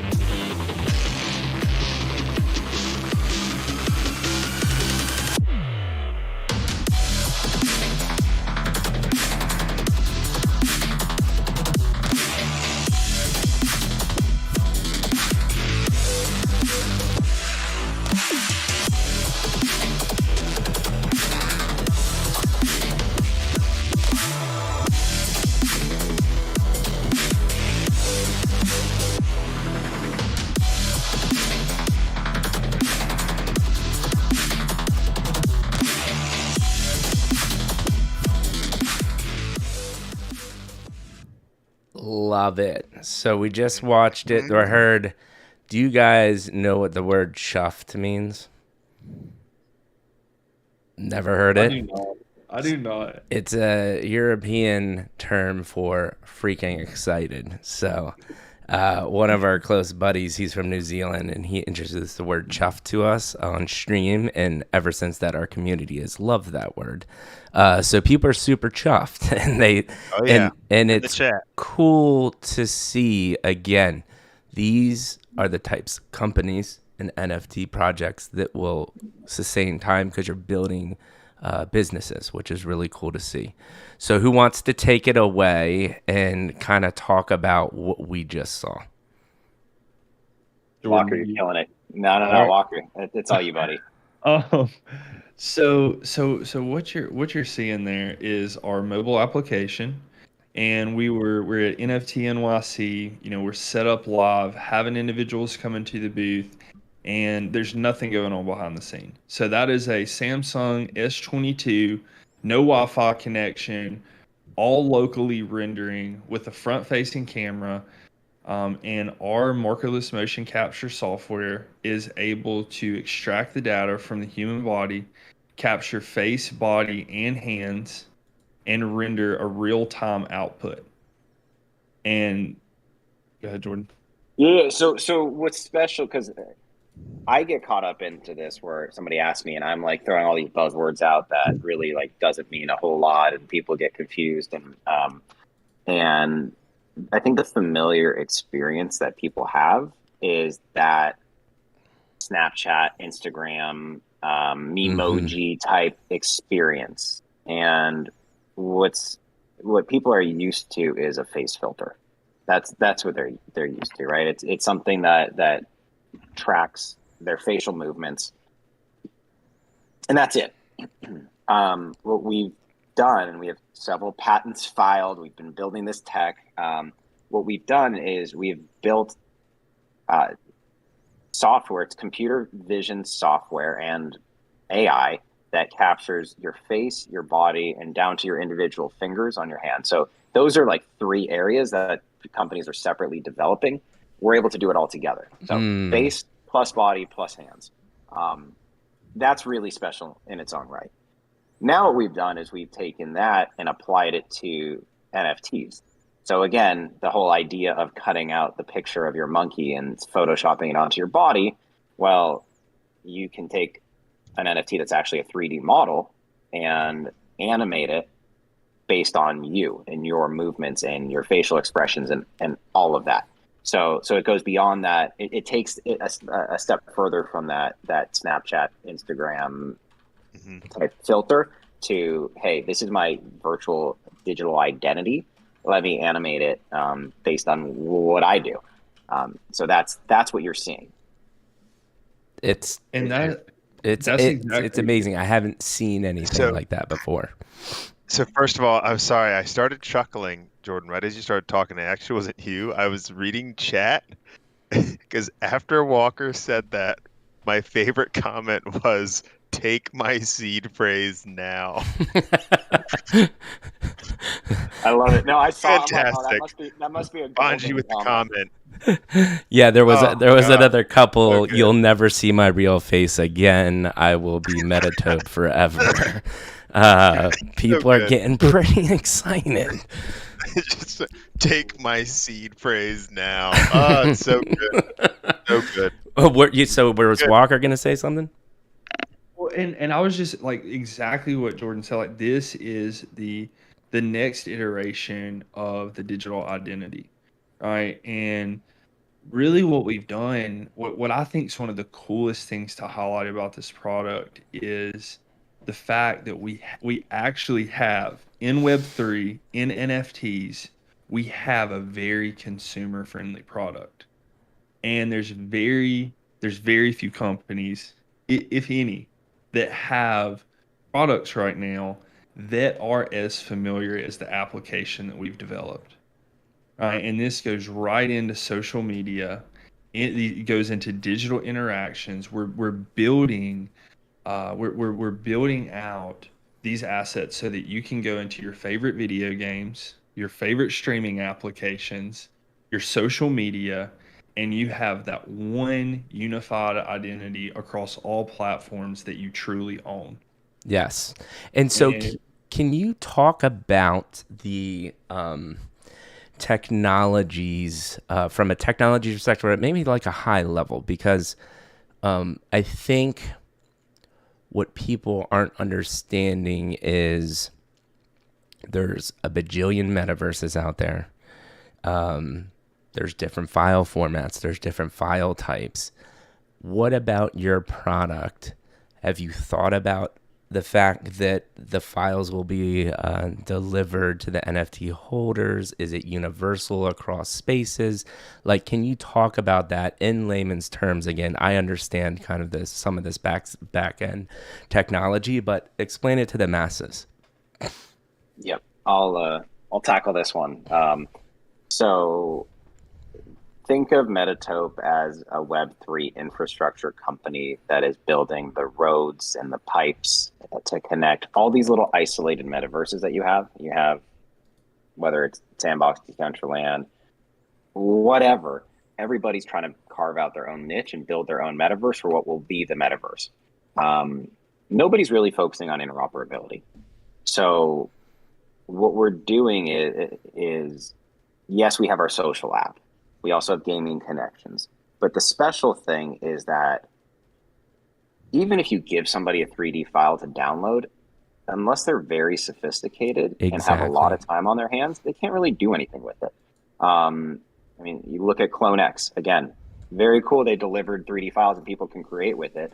But the people that are actually investing tens of thousands of dollars into these assets a lot of them probably don't have all the time and would to spend in Blender. And some of them are actually hiring other people to create things for them. So when you're talking about mass adoption for this extremely special technology, it has to be consumer friendly. It has to be going on in the background so that people are interacting with the blockchain and don't even realize they're interacting with the blockchain. Exactly.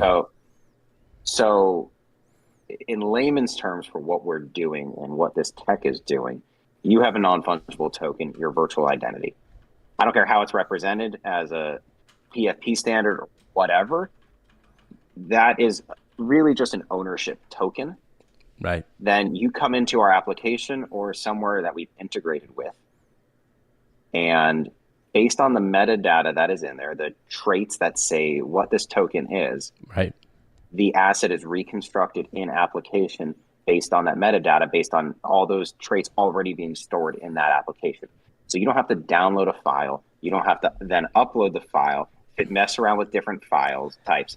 All you do is connect your wallet and say, I own this token. I want to use this. And it can really, for people in the Web 2 world, I bought an avatar that's unique, it's special, it's one of a kind. I want to be able to use it in a video game. Yeah. I want to be able to use it on Instagram. Yeah. And that's all you need to do. Yeah. And that's what we're focused on. Yes, we're selling NFTs and we've got an incredible artist and building some cool technology, but we're really focused more on building the roads than anything else. Dude, so and can I piggyback on that really heck quickly? Yeah, you can, Walker. If you talk into the microphone, you may. Yes, sir. So and Jordan is absolutely he's spot on with everything there, and some points to add. Like when we built these, we were like, how can we actually build an asset that has versatile application and has value for the end user? And naturally, we thought we should build these inside of a game engine. And that's exactly what we've done. So all of these files that you're seeing, these are built inside of Unity. We have low poly, mid poly, and high poly models so that we can apply that where it's best across all situations. Mm-hmm. Right? Mm-hmm. Whether it's video games, whether it is that PFP standard, whether it is a movie, whether it is your streaming application on Twitch, wherever you're using that, we have files that are optimized. So by building it in Unity, we've got connections with Moxie. We're talking to some other really big players. But the MT skins are already being integrated into video games. Right. And these are seamless integrations because they are built inside of Unity. And it's fairly simple to port Unity files directly into Unreal. So having that 3D representation is the base of what makes these interoperable. Jordan also hit on the ability for our application to take that metadata and render that avatar in real time. And what's so freaking cool about that is it gives us the ability to essentially infinitely scale the accessorization of these assets and makes us an extremely good candidate for any brands, whether it be fashion, whether it be business, that are trying to onboard into the metaverse. And so whether it is an NT skin or a Bored Ape or any IP that we were to bring to life, we can do it with our software. I love it. And so a couple things. I think you said you had your app that is going to do a lot of these integrations, but let's take a practical example. So let's say I want to make a TikTok video using my MetaTope, but I'm doing that, let's say right now, but in 10 minutes, I want to upload Sims or Call of Duty or whatever game I'm playing that has import functionality, and I want to hop over to that. How does that look between your app, me owning an NFT, and getting it across these platforms. Can we speak to that a little in more detail? It's just verifying ownership in a wallet. So if you are streaming, It's that's that it. simple. But That's still it. explain it. I get that immediately, but still explain it to people. Yeah, so again, there's no issue with the download and the upload. It's already there and integrated if we're integrated, right? Right now we have two integrations, our social app and with Moxie with their games, Yep. right? Yeah. As we build out these partnerships, we'll have more integrations. Think of it as I think the OpenSea example is a decent example. So you look at OpenSea, their API is integrated across the board. If you look up something on Etherscan, it generates the image representation of that NFT on Etherscan because of OpenSea's API. Yep. Same with your MetaMask. If you want to look at your NFTs in MetaMask, it's pulling from the OpenSea API. Yep. So OpenSea has created that foundation to have that representative image of an NFT.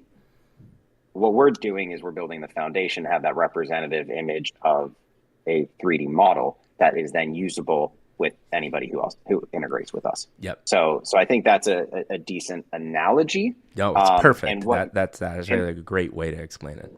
Jordan, while we're on the example of the TikTok, I mean, I would love for you to hit on some of the social functionality. Sure.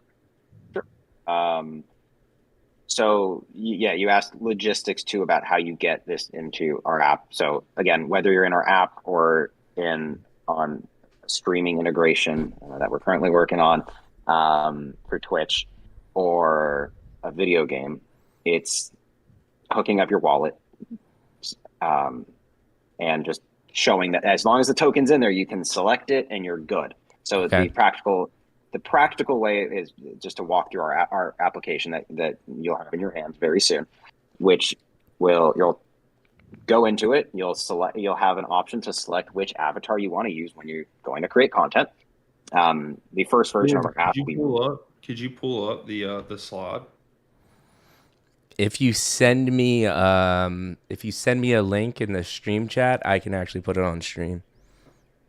Yeah, that's going to take me too long, honestly. Okay, so that's fine. I can just walk through it very, very simply. So the Sure. first basic version of our app will be a really just step-by-step process. So you go in, and before we sell anything, again, we want to have something in your hands, in the consumer's hands, before we try to sell them anything, before we take any money. We want to demonstrate. We're demonstrating utility in what we've built first and foremost. So our initial application, you won't have an avatar that you own, right? So we're going to provide some that aren't NFTs, just so you can mess around with the technology and then make it really easy for you to share on other social platforms. So it'll be step by step. You come in, all you can do really is pick an avatar. What do you want to use? Then you pick a background. You can use a real life background or a virtual background, even a green screen for content creators. Once you select those two, front-facing camera turns on, and you basically see your mirror to the metaverse in real time. That's one thing we didn't harp on earlier about the technology that people were seeing in that video. Right. It's one thing to do all this rendering that we're doing. It's another thing to be doing it in real time. There's a very, very minor lag that's actually going to be getting better. But the fact that it's happening in real time is something we didn't think we were going to be able to do for another year. So it's again, a huge shout out to our development team. Really, really special, but that's your mirror to the metaverse. It's such a cool thing. And a lot of people have said, hey, is that me? Like, as they're moving their head around, making different facial expressions. Yeah. I was going to say that at NNFT NYC, I mean, you said it was a brief lag, but honestly, it was barely noticeable. I mean, people were it was exactly what you said. It was damn impressive then. It was fast enough that people walking by it recognized it was moving when they moved. And that was got a lot of people's attention. So it was very well done. No, I appreciate it. It was a bit of a surreal moment, like taking a quick step back, seeing something that we worked a year and a half plus on, going on 2 years, and seeing people actually interact with it. Yeah. And get joy from experiencing it. That was surreal, and Walker and I might have teared up. We'll go down that. We about teared up. We had beers with people that have been following us since day one, and that was just surreal, right? Like you you put all this work in and you're online, and now all of a sudden it's happening. It's bizarre, man. That's so damn cool. That's really, really cool. Yeah. So now you're in our app, and I'm trying to stay focused and not leave everybody hanging. So you pick your avatar, pick your background, you see your mirror to the metaverse. Your avatar moves with you. You record or take a picture in application. Let's assume you take a video, and once you finish recording, you make it really easy. Save to your camera roll. Share on a social platform that you're already on, whether it's Twitter, Instagram, whatever. That's phase one. Between there, that's the end of this month. So we're 2.5, 3 weeks away from that. Yeah. Walker. Walker, dude, the enthusiasm that comes out of Walker is amazing.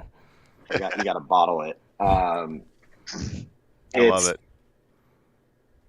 2 weeks to 3 weeks later, we'll have our next phase of our app launch. So between the end of this month and the, say, second week of August, we'll most likely be doing our mint.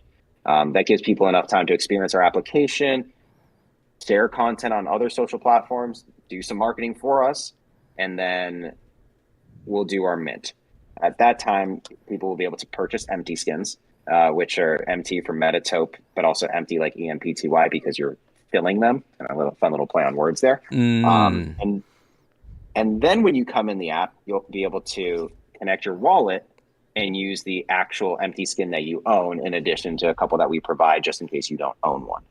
So to answer your question of how you can select it, really it's as soon as you connect a wallet that holds one of these, you'll have a visual representation of that in your wallet and just pick it. You can even pick an outfit that goes with it and change the clothes and accessorize it in different ways, and then create content or plug it in a video game. All the experiences will be very similar. That's awesome. And yeah, no, so you did an amazing detailed answer. And within that was the little gem I was looking for, which was the real basic functionality is you've put the skin on a green screen so you can clearly record yourself and then put it into a TikTok or an Instagram, and do what you would typically do, recording just yourself, right? Which is fantastic. And then it only it's a simple camera upload and you do what you usually do on those apps, right? That's fantastic. That's really, really, really cool. Walker, you were pumping fists, man. Do you have anything to add? We were talking earlier, like the principles for being successful don't just apply to NFTs, right? It applies across the board. And with our application and with that functionality for individuals to be able to embody that IP, it goes so much farther than NFTs. Like think about as a child, right? Some of those most nostalgic moments are like when you're envisioning yourself as your favorite superhero, right? Or running around on Halloween. And this application brings that capability to the virtual world. Right. And I just, the same technology that they use to animate a transformer, we have taken that and we have a long way to go. This is not the end of something. This is the beginning. Right. But we have taken that technology, put it into a cell phone, and allowed anybody to use it. And I just think that is so much fun. Oh, it's unbelievable. And that technology is, I haven't seen much like it. That's why I was so excited. Not only could I immediately tell you were just genuine good dudes and super smart, you're building something really incredible as well. I think this is the toughest question that NFTs have to answer now that we're in a shitty market, right? There were a lot of people saying, hey, you already beat most of the competition because you have a product that works, right? Most NFTs were playing this startup game, which I will deliver something in 6 months based off the money you give me, right? In 6 months, if you buy this NFT, we're going to send you a unicorn. But even with that being said, right, even the people that have products, the secondary sales are very minimum, right? So you can't rely on that to monetize. What are your monetization plans for the future? Because if you don't have them, obviously it's not a sustainable business. And most people were depending on secondary sales to sustain whatever their next iteration was. So what are your plans there for the future? Good question, Mike. So we see this as an onboarding platform for brands and consumers. So right now we're targeting active Ethereum wallets holding NFTs, right? Maybe 250,000 people on this planet if we're lucky. Web3 is growing. Web3 is, obviously we're sitting here talking for 2+ hours. We believe there's something special there probably. Yeah, and people might get behind it. We are betting that we can onboard with this familiar experience many people from Web 2 over to Web 3 in a seamless way, especially with some other things we've got cooking. So hopefully we're not just selling 10,000 avatars. Hopefully whether we're selling them or we're giving them away, there will be millions of these in circulation. Right.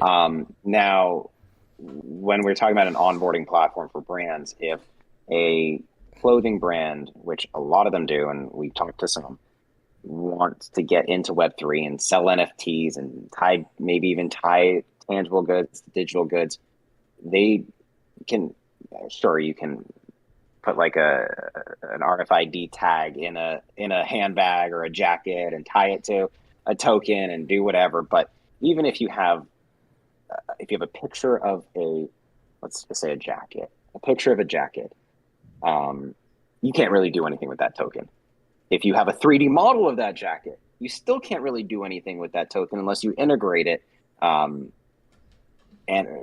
so we're providing these platforms these fashion brands with a platform with a way to actually step into the metaverse. And we also believe that these brands with followings that want to get into the metaverse, well, that's a great way to onboard additional people into Web3 because they have followings of their own. And again, most people aren't in this world. So that's part of the equation. The other equation is we're creating, as we go forward after this initial phase of our social app, or really our rendering app, we're releasing a social platform that will be a very similar experience to a TikTok or an Instagram, where you can engage with others. You can like, comment, share posts. People will see your posts. We'll have some fun augmented reality experiences using geolocation and some AR lenses. And then we also, these empty skins, these avatars have a history and a life of their own. And each one will, if you click at somebody's profile and see the avatars they own, you can see who previously owned it, what content they were used in. And it's a fun thing. But with that said, with this social platform that we're creating, we've got some fun things in there. That one thing is we're calling post to mint and use term. So play on the play and earn model. Don't want to get too into it and at this point, but the idea of when you create a post on our platform, it will automatically be minted as an NFT, whether you're using an avatar or not. We think gives content creators immense power, and then tying interactions to those non-fungible tokens is really kind of rad. Also, we think we'll have a social platform. There are plenty of ways to monetize that, but doing it in the right way, that we feel is the right way, not necessarily how those before us have done it, really creating consumer focused, like community focused ways to benefit and move this space forward. Yes. So we've got a lot of things cooking to how we're going to monetize this.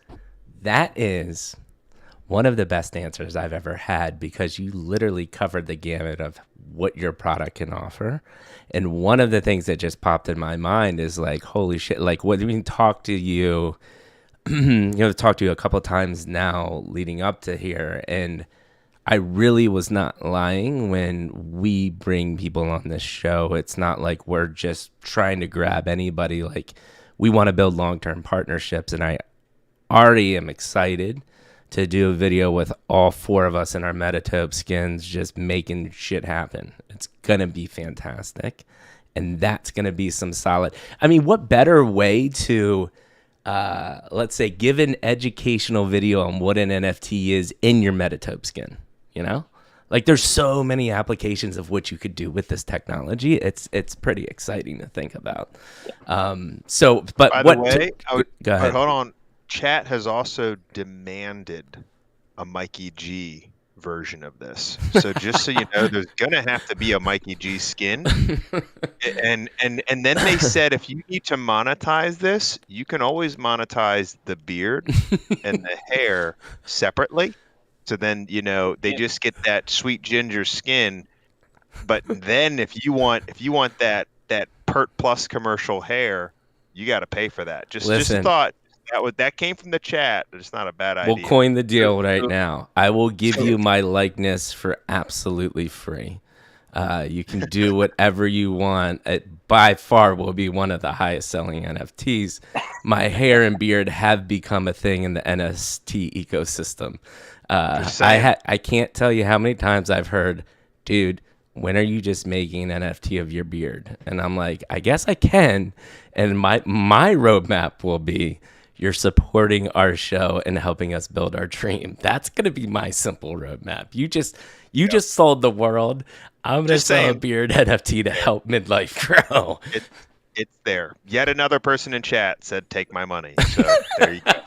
And you know, another thing that I think is so important to speak on again is the relationship, you know, and the human capital and the knowledge that we have backing this. I mean, we've got industry experts across the board, and a lot of that comes, you know, from that intermediate backing, and then giving us the ability to have the leverage and go to the market and get the best talent we could find. And that we have left no stone unturned in creating what we believe for this category is the best possible product that we could bring to the market. And we are going to continue to deliver on that vision every day.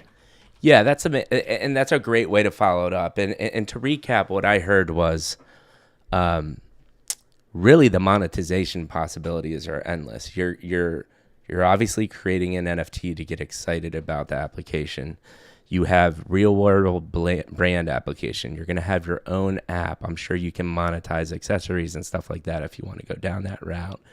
And then integrations across industries, right? And that's what's really going to matter. And I think you're in essence, how I'm interpreting this, and tell me if I'm wrong here, is you're trying to iPhone-esque the virtual skin because it has not happened yet. And that's one play, you know, but then also as far as the social media is concerned, you know, look at our parent company, right? Intermedia group of companies. Intermedia Advertising is, I mean, the largest direct response agency in the U.S. And that gives us a very natural transition into that ad space, right? We have the relationships. And so building this platform that people can integrate with is I think this is going to be a really, really powerful platform. And the entire ethos of this was looking at the industry and saying, okay, Web3 is a giant group of creators, and that's what I think that is what Web3 will continue to be. Right. But all of the content that we're creating, we're giving away to Web2. When we go to these platforms, we're literally just giving our IP away. And when your content is sitting on whatever social platform it is, you aren't incentivized for all of those ad opportunities that it's creating for the platform. And we've created a system that allows that content creator to create a revenue stream around the potentially. And that's what we see as a long-term vision and a way to really empower the content creators. Right. And no, I think you make a good point there. And this is more of a broader kind of statement, and I would love to know your thoughts since you've been kind of Web 2 to Web 3 and now have talked to a lot of Web 3 and I'm sure have built Web 3 partners over time and relationships. I mean, even like us, right?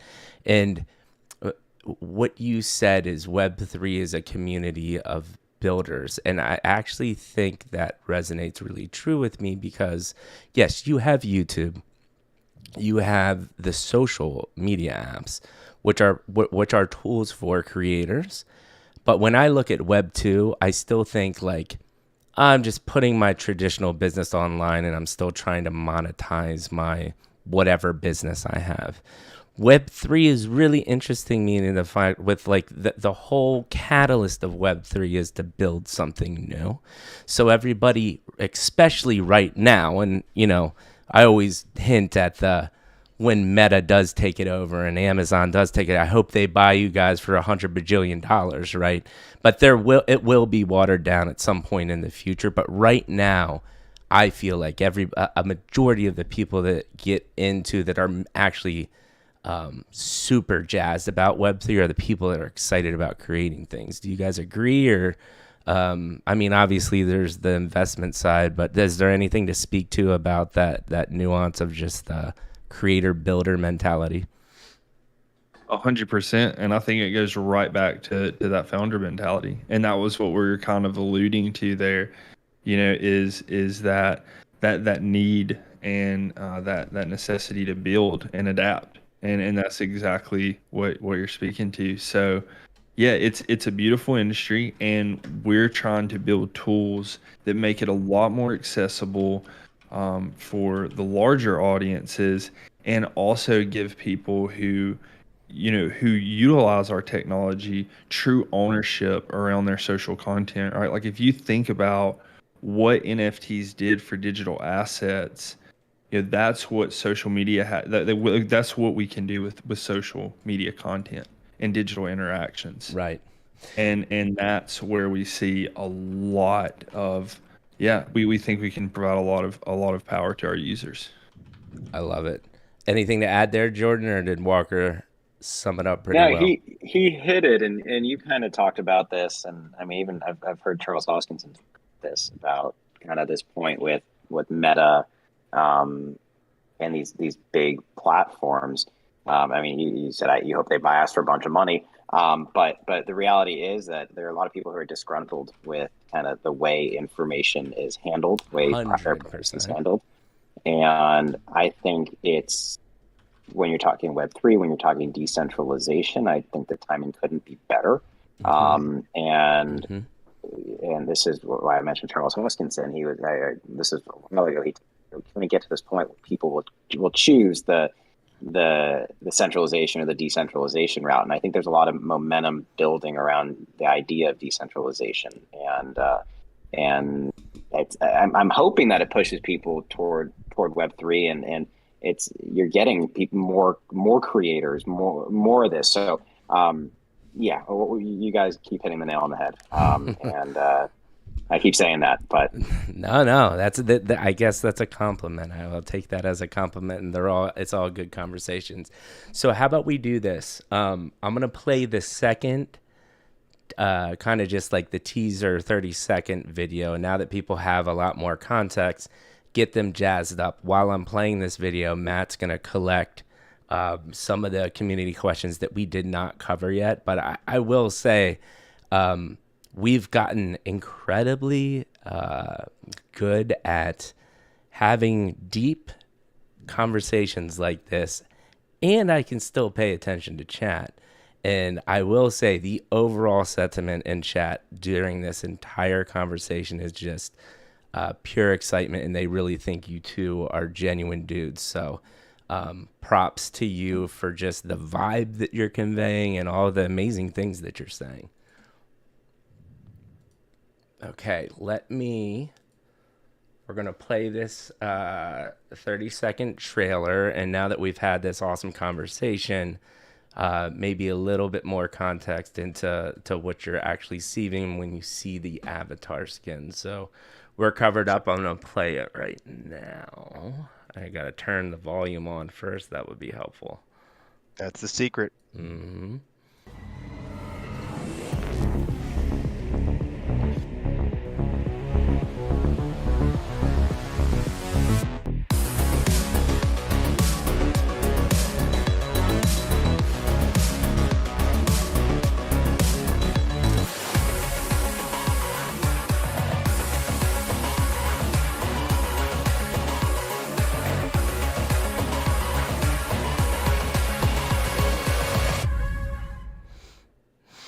I love it. And I love how you did the quick cuts on like, okay, these are people in real life environments, and you kind of visual effects threw people. I'm the AK, skin on and this there is real Fluid quick. Ninja Live Oh, 1.7. interesting. This Fluid is the first Ninja came up episode after of a your tutorial series, which I'm going to make after your during YouTube the next. video. Let me stop that real quick. You were just hearing Fluid Ninja for those people on listening on the stream. That's the YouTube video that came up after that. But yeah, no, amazing job at visualizing. And I think after that the conversation, so much more context, right? Like you are literally building a skin for real life interaction to use on these platforms. Like pretty cool. So well played on the 30-second trailer as well. Any other thoughts around that trailer, what we just saw, or do you think we did a pretty good job covering it before Maddie rips off some questions? All right, I got 3 things I'm going to hit quickly. I love it. On that. So, yeah, that the whole concept around this is that blending of the physical and the digital, and the evolution of it has been from screen names on AIM to gamer tags, and you have icons, to profile pictures, to sometimes they're GIFs, to whatever, to now this, as your virtual identity has changed, we're evolving because it doesn't exist. It hasn't existed. And especially being able to go cross-platform. Right. I can't believe we've been talking for 2.5 hours and we haven't even mentioned Jared Morantz. Jared Morantz is the biggest, if not the biggest, one of the biggest concept artists in Hollywood. The guy has done a ton of most of the DC and Marvel movies, Planet of the Apes, Dune. His resume is insane. You guys should check him out on IMDb and check out his art station. Jared had a ton of different NFT projects come to him. I had to like sell him that I was a nerd, and that we were building something cool, because he didn't want to just do paper dolls. Was his phrase. And so Jared, the guy designed Thanos and Batman and Spider-Man. Again, really insane and impressive. We're very fortunate to have him as our concept artist and world builder. So he is, and we haven't even gotten into a lot of our team, but he is building these characters. He's designing them. He's been very involved. It's incredible to have him on the team. Haven't talked token standards yet, which makes our tokens interoperable. The base point there is that we use 2 different token standards and can render a base character with ERC 1155 accessories and take them cross-platform. Wow. We can talk about that on another talk. Right. So those are things like, I'm like, oh hey, I can't believe we didn't talk Jared yet. So dude, yes, just add another amazing tool to the toolbox. And I thought you were going to say, I can't believe we've already been talking for 2.5 hours too. But we have. We actually have been. That's awesome. So yeah, let me get into some of these just to make sure we hit them. But it's funny, you just answered one of them, because it was asked about who is the artist responsible for this. Or at least that's the concept artist. So I'll say that. This question was asked early on. Just to be clear, this was asked less than 30 minutes. Actually, I'm sorry, Mike was like 15 minutes late. This 15 minutes into the show. Are you guys hiring? We're always looking for good talent. But yeah, we're always looking for good talent. We have a really impressive team, but there's not enough good talent out there. So what's the best way to get a hold of you guys? Well, this is Discord. Actually, we have a contact form in Discord. Okay. And that will get to us. I love it. Yeah, so just jump in our Discord, and then in the little channels on the left, you'll see a team contact form. Fill that out. We'll review it and get back to you. We really appreciate it, and yeah, you all you guys need to join our Discord anyway, because we love this family and we want to interact with you guys on a daily basis. So please make my day. I appreciate it. I was so there. Funny story about our family and other communities. I would say a majority of the projects you will see similar names, and we'll give MLC shout outs. But we had another great project. They're called Keg Plebs, and they're creating NFTs and tokens to help basically create beer clubs across the country. So it actually has like really cool application in an in an industry that is very community focused, right? And they had been minting, and as we're having the show, like the founder looked over and he's like, "Bro, people are buying keg plebs," and I was like, "Yeah, that's our fam. We're supporting you." Absolutely. So my way of saying we have some pretty hardcore NFT advocates here, and you will definitely see them around your Discord. Love it. Love it. Yep. Some of them are already in your Discord right now. So they're already there. They're in there saying hello. So next question is, and by the way, I know you guys have answered some of these, but for the purposes of future clips, it's actually nice to get the question and then the answer. So you may have to repeat. But so this question is, are there going to be skins for the avatar or customization? I think just in general, if you could give us maybe a little bit about what people can expect. I know, Jordan, you already talked about early on how it's going to be, but maybe just in simple, what can people expect right off the bat, and where are you guys going with it? Absolutely. Our initial drop will be 10,000 skins, 10,000 empty skins. That will be based on, this is subject to change. Currently, it looks like about 148 quintillion possible combinations of traits, which is an unfathomable amount. You just used the word quintillion. That's all I'm saying. You made that up. You made that up. I'm just kidding. I wish I did. I might have actually Googled it to make sure that was the right way to count all those zeros. Basically, there's a lot of variety, a lot of diversity in all of the skins, and we're launching with 10,000 of them that will be minted. So those will be randomized, which can then be further accessorized in our application with accessories that will drop a little bit later on. So first 10,000, then more NFTs later on that you can accessorize. Next question in terms of, and I do want to give a little disclaimer just really quickly about our Discord. And yeah, we're always trying new things, right? And we did a little giveaway. There's some people flowing into our Discord, but it's just far as the unmanageable volume. That is not a daily basis. We have a really fun Discord with a great community. Got a lot of build outs in there, always doing fun games and competitions with our community. And it's packed with information. In my opinion, it is one of the most well organized Discords that I've ever been in as far as capturing the message. So please have fun.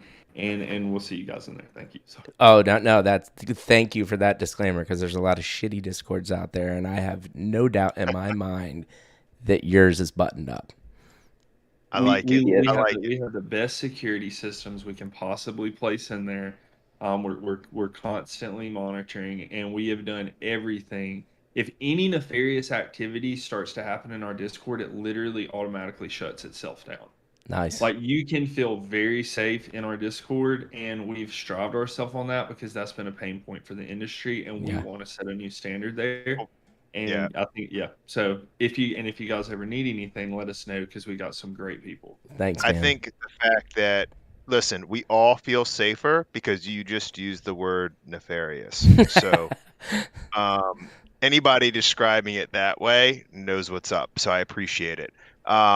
That was fantastic. Next question. What about, so I couldn't tell, it was so quick actually on that little preview clip. How's it work if, like, let's say Mikey's wearing his Cletus wig and he has super long hair or things like that? Does it basically only just turn you into kind of like a mannequin shape, or does it show differences in, like, you know, if me and Shaquille O'Neal are standing next to each other in this, is it going to reflect that? So the current scaling is roughly based on height. We have plans, not in this initial phase, to scale basically bone by bone, because what's happening is it's extracting a skeleton, right? And we have the ability to scale and almost pin it on your body to be a very close version of your actual skeletal structure. Gotcha. So phase one is basically height, and then we'll be able to later on scale it a little closer to your exact proportions. Got it. And then things like hair or beard or nuances like that, it's not going to pick up yet. That's in the future. Correct. Basically just it's only looking for that data, the eyes, mouth, all that, and then so it will ignore the hair right now. And that explains why it makes sense to make an NFT, because you have this kind of facade on your avatar that has the functionality, right? So if you could, I would love for you guys to check out the video that I just dropped in the stream chat. Okay. If you get to it, it's just fun, and it's just an animation of one of our avatars. Okay, we can do that. Mike, while you're getting that ready, I'll keep going with these. We only have a couple more. We get a lot of these that we get answered just through the conversation anyway, and you guys hit a lot of these. Let's see here. One question. Let's see. So many moving parts. How difficult is it to onboard partners? I think you kind of touched on that, but maybe just as a clear, just answering that. Bringing in maybe different functionality for different, I guess, platforms. How difficult is that to onboard new partners? Our overall goal is to make it seamless, right? So what we're currently building is to make those integrations as seamless as possible. Depending on the partner and depending on the customization that they will require, it could be from something from an SDK to a very simple portal. It really depends on the partner specifically. right. And I wish I had our tech guys on here, but we'll basically have 3 different levels of possible integrations with other projects, depending on how necessary customization is at a very, you called it iPhoneizing or Mikey, what did you call it? iPhoneizing it. It's not even a word, but I threw it out there. Yeah. So on a very basic level, kind of iPhoneizing it for creators and to act as an onboarding system. That's really easy. There's a lot of AI built in to being more complex and more granular. It will depend on the partnership. So you went real quick though. You went to kind of the technical. I'm actually interested from being a brand guy. How have these conversations gone with bigger brands? Because not only are you're showing your technology, but you have to pitch NFTs, right? So they don't understand NFTs. Or have you found that since you've built a product out and are able to visualize it, that conversation's a lot easier? And how have, in general, the brand's reception's been? They respond a lot better to visual content. Yeah. So showing that NFT NYC video is very, very helpful to be able to conceptualize it with the PowerPoint deck with some other slides that are visual. Bigger brands have almost surprisingly been incredibly receptive. Really? As they're trying to, as they're trying to get into Web3, it's I think what we're really doing is trying to build a Web 2.5 solution, because and act as that bridge from Web 2 to Web 3. We provide a familiar experience. People are trying to tap into that familiar experience as a conduit for Web 3 engagement. Because a lot of brands want to get into Web 3 and they don't know how the heck they're going to do it. Right. Yeah, that makes sense. That makes total sense. That's a great answer. Maddie? I like a lot. No, I like that was a great answer. And I mean, again, just to expand on that, I mean, there's a lot of possibilities once you start talking about where that can go, bridging as a 2.5 kind of set place. I mean, just the skins alone, I mean, essentially it becomes real estate, right? Just like not just digital real estate in terms of the land and the environment, but digital real estate on the skin, right? And so, fashion, the everything, right? So it's definitely I could absolutely see why a lot of larger companies actually have immediate interest once they actually see, like you said, very visual. When they see what's happening, it's like, oh, okay, now I get it. That would be helpful. So that's really cool. And real quick before you go to the next one, Maddie, just so we don't get too far away from it, we were talking about what does the avatar movement look like? How does it scale? I got the video up that Walker sent, so I'm gonna play that really quick just for some more Visualization is the word I'm trying to say. That's okay, I'm going to fun. play it real quick.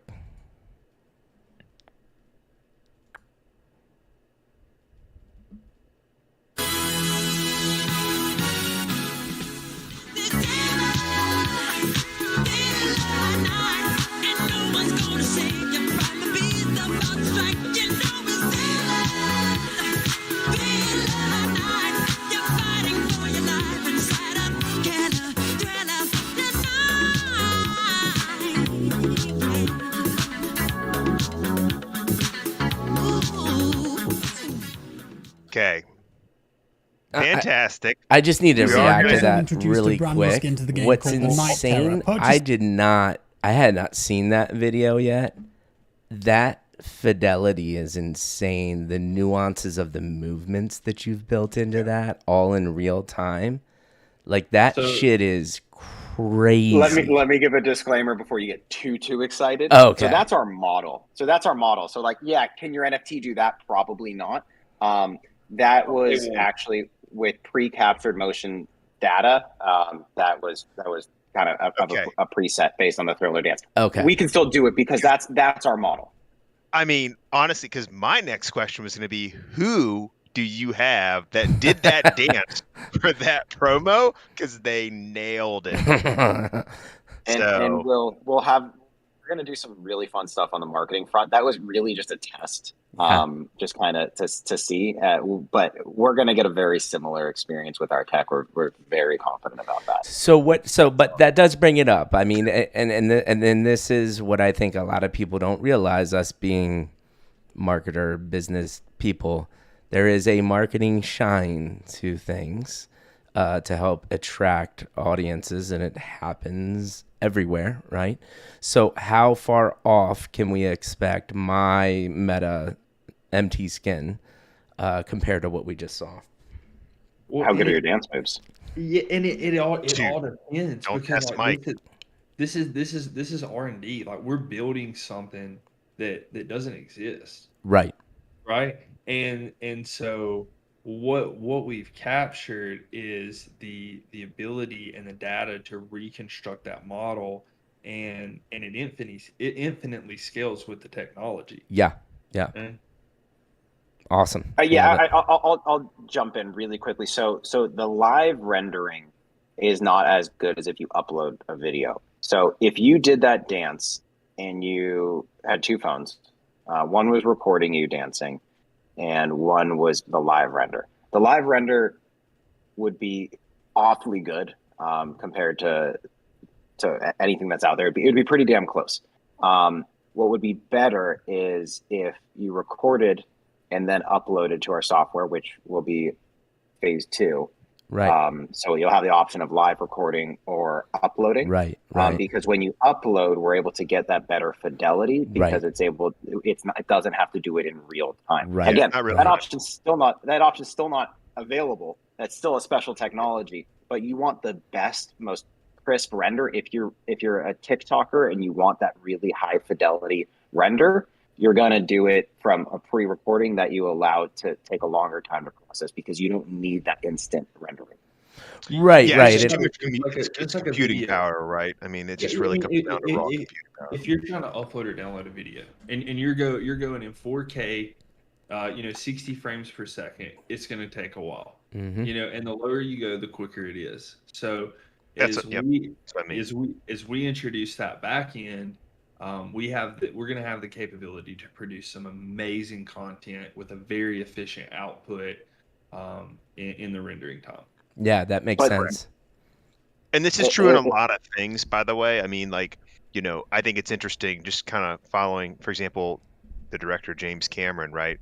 He's one of the directors that will say, you know what? I love this movie. I'm going to make it in 15 years. And people are always like perplexed by that. And it's just because he has this patience to recognize exactly what you just said, Walker, which is that, listen, man, I know what it's going to take to do this. It's just not there yet. And I'm not going to produce something that it's not up to my level. And so the same way he waited for, and again, love it or hate it, but the way what he did with Avatar, from a technological perspective was unbelievable, right? By the way, using a lot of the same tech when he was filming it for the actors, that live putting the skins on them so they could actually real time see it. I thought that was really amazing. But anyway, yeah, same exact concept, right? And so as the tech gets better, the speed at which all this happens gets better. I get it. Makes a lot of sense. What were you saying, Mike? No, I think Jordan was saying something. Oh, okay. I'm sorry, Jordan. It goes back to that was the last thing, because the last thing we want people to feel are rugged or bait and switched, and that's why we'll have a product in our future customers' hands before they even buy anything, because feel it out, test it out, see what you can do, see what we're building, experience it firsthand. Because again, and we can show you whatever the heck we want, we can make it look really, really good.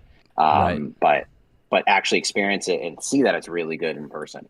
Yeah, it was. And the thing that I was going to add too is most of the high-end content creators, they're uploading video anyways. I mean, the crazy TikTok videos that you see are multiple videos spliced together. Like they're taking some time to make that stuff. Yeah. It's not like they're all using live in editing tools. Like that is not how it works. So, yeah, man. I mean, it's really cool. It's super cool. I think people are betting on the fact that the real model is Walker doing the Thriller dance. So we'll see. I guess TBD. I like how on everybody that. knows I can't dance just from me sitting here. Don't overestimate me. I am from Alabama. My dance moves are not very good. My rhythm's a little off. Is exactly what the person would say who actually did it and didn't want anybody to know. Exactly. We're on to your game, Walker. We ain't stupid here. Yeah, you don't play pool either. I know. Okay. More community questions, real quick. What if two people were in the field of view? Okay, so that's something that we are working on. Currently, it gets a little bit confused. It will take the person that's closest.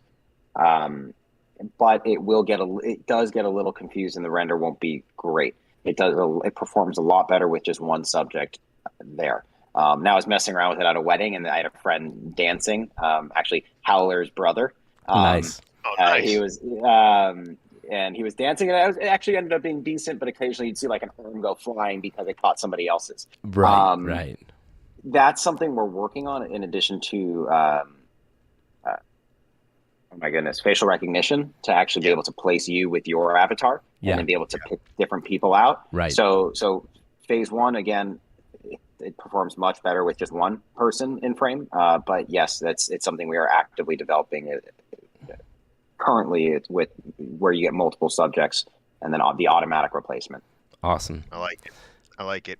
And then last question, it says, endless possibilities. Where do you hope to be in 1 year? Obviously, you guys are talking about second phases, but year from now, let me just say this. What's the timing? Where do you want to be in a year? But what's the time you're thinking about for this second phase, right? Because then it doesn't become one of those just like, in the future. And then it's like, that can be anything, right?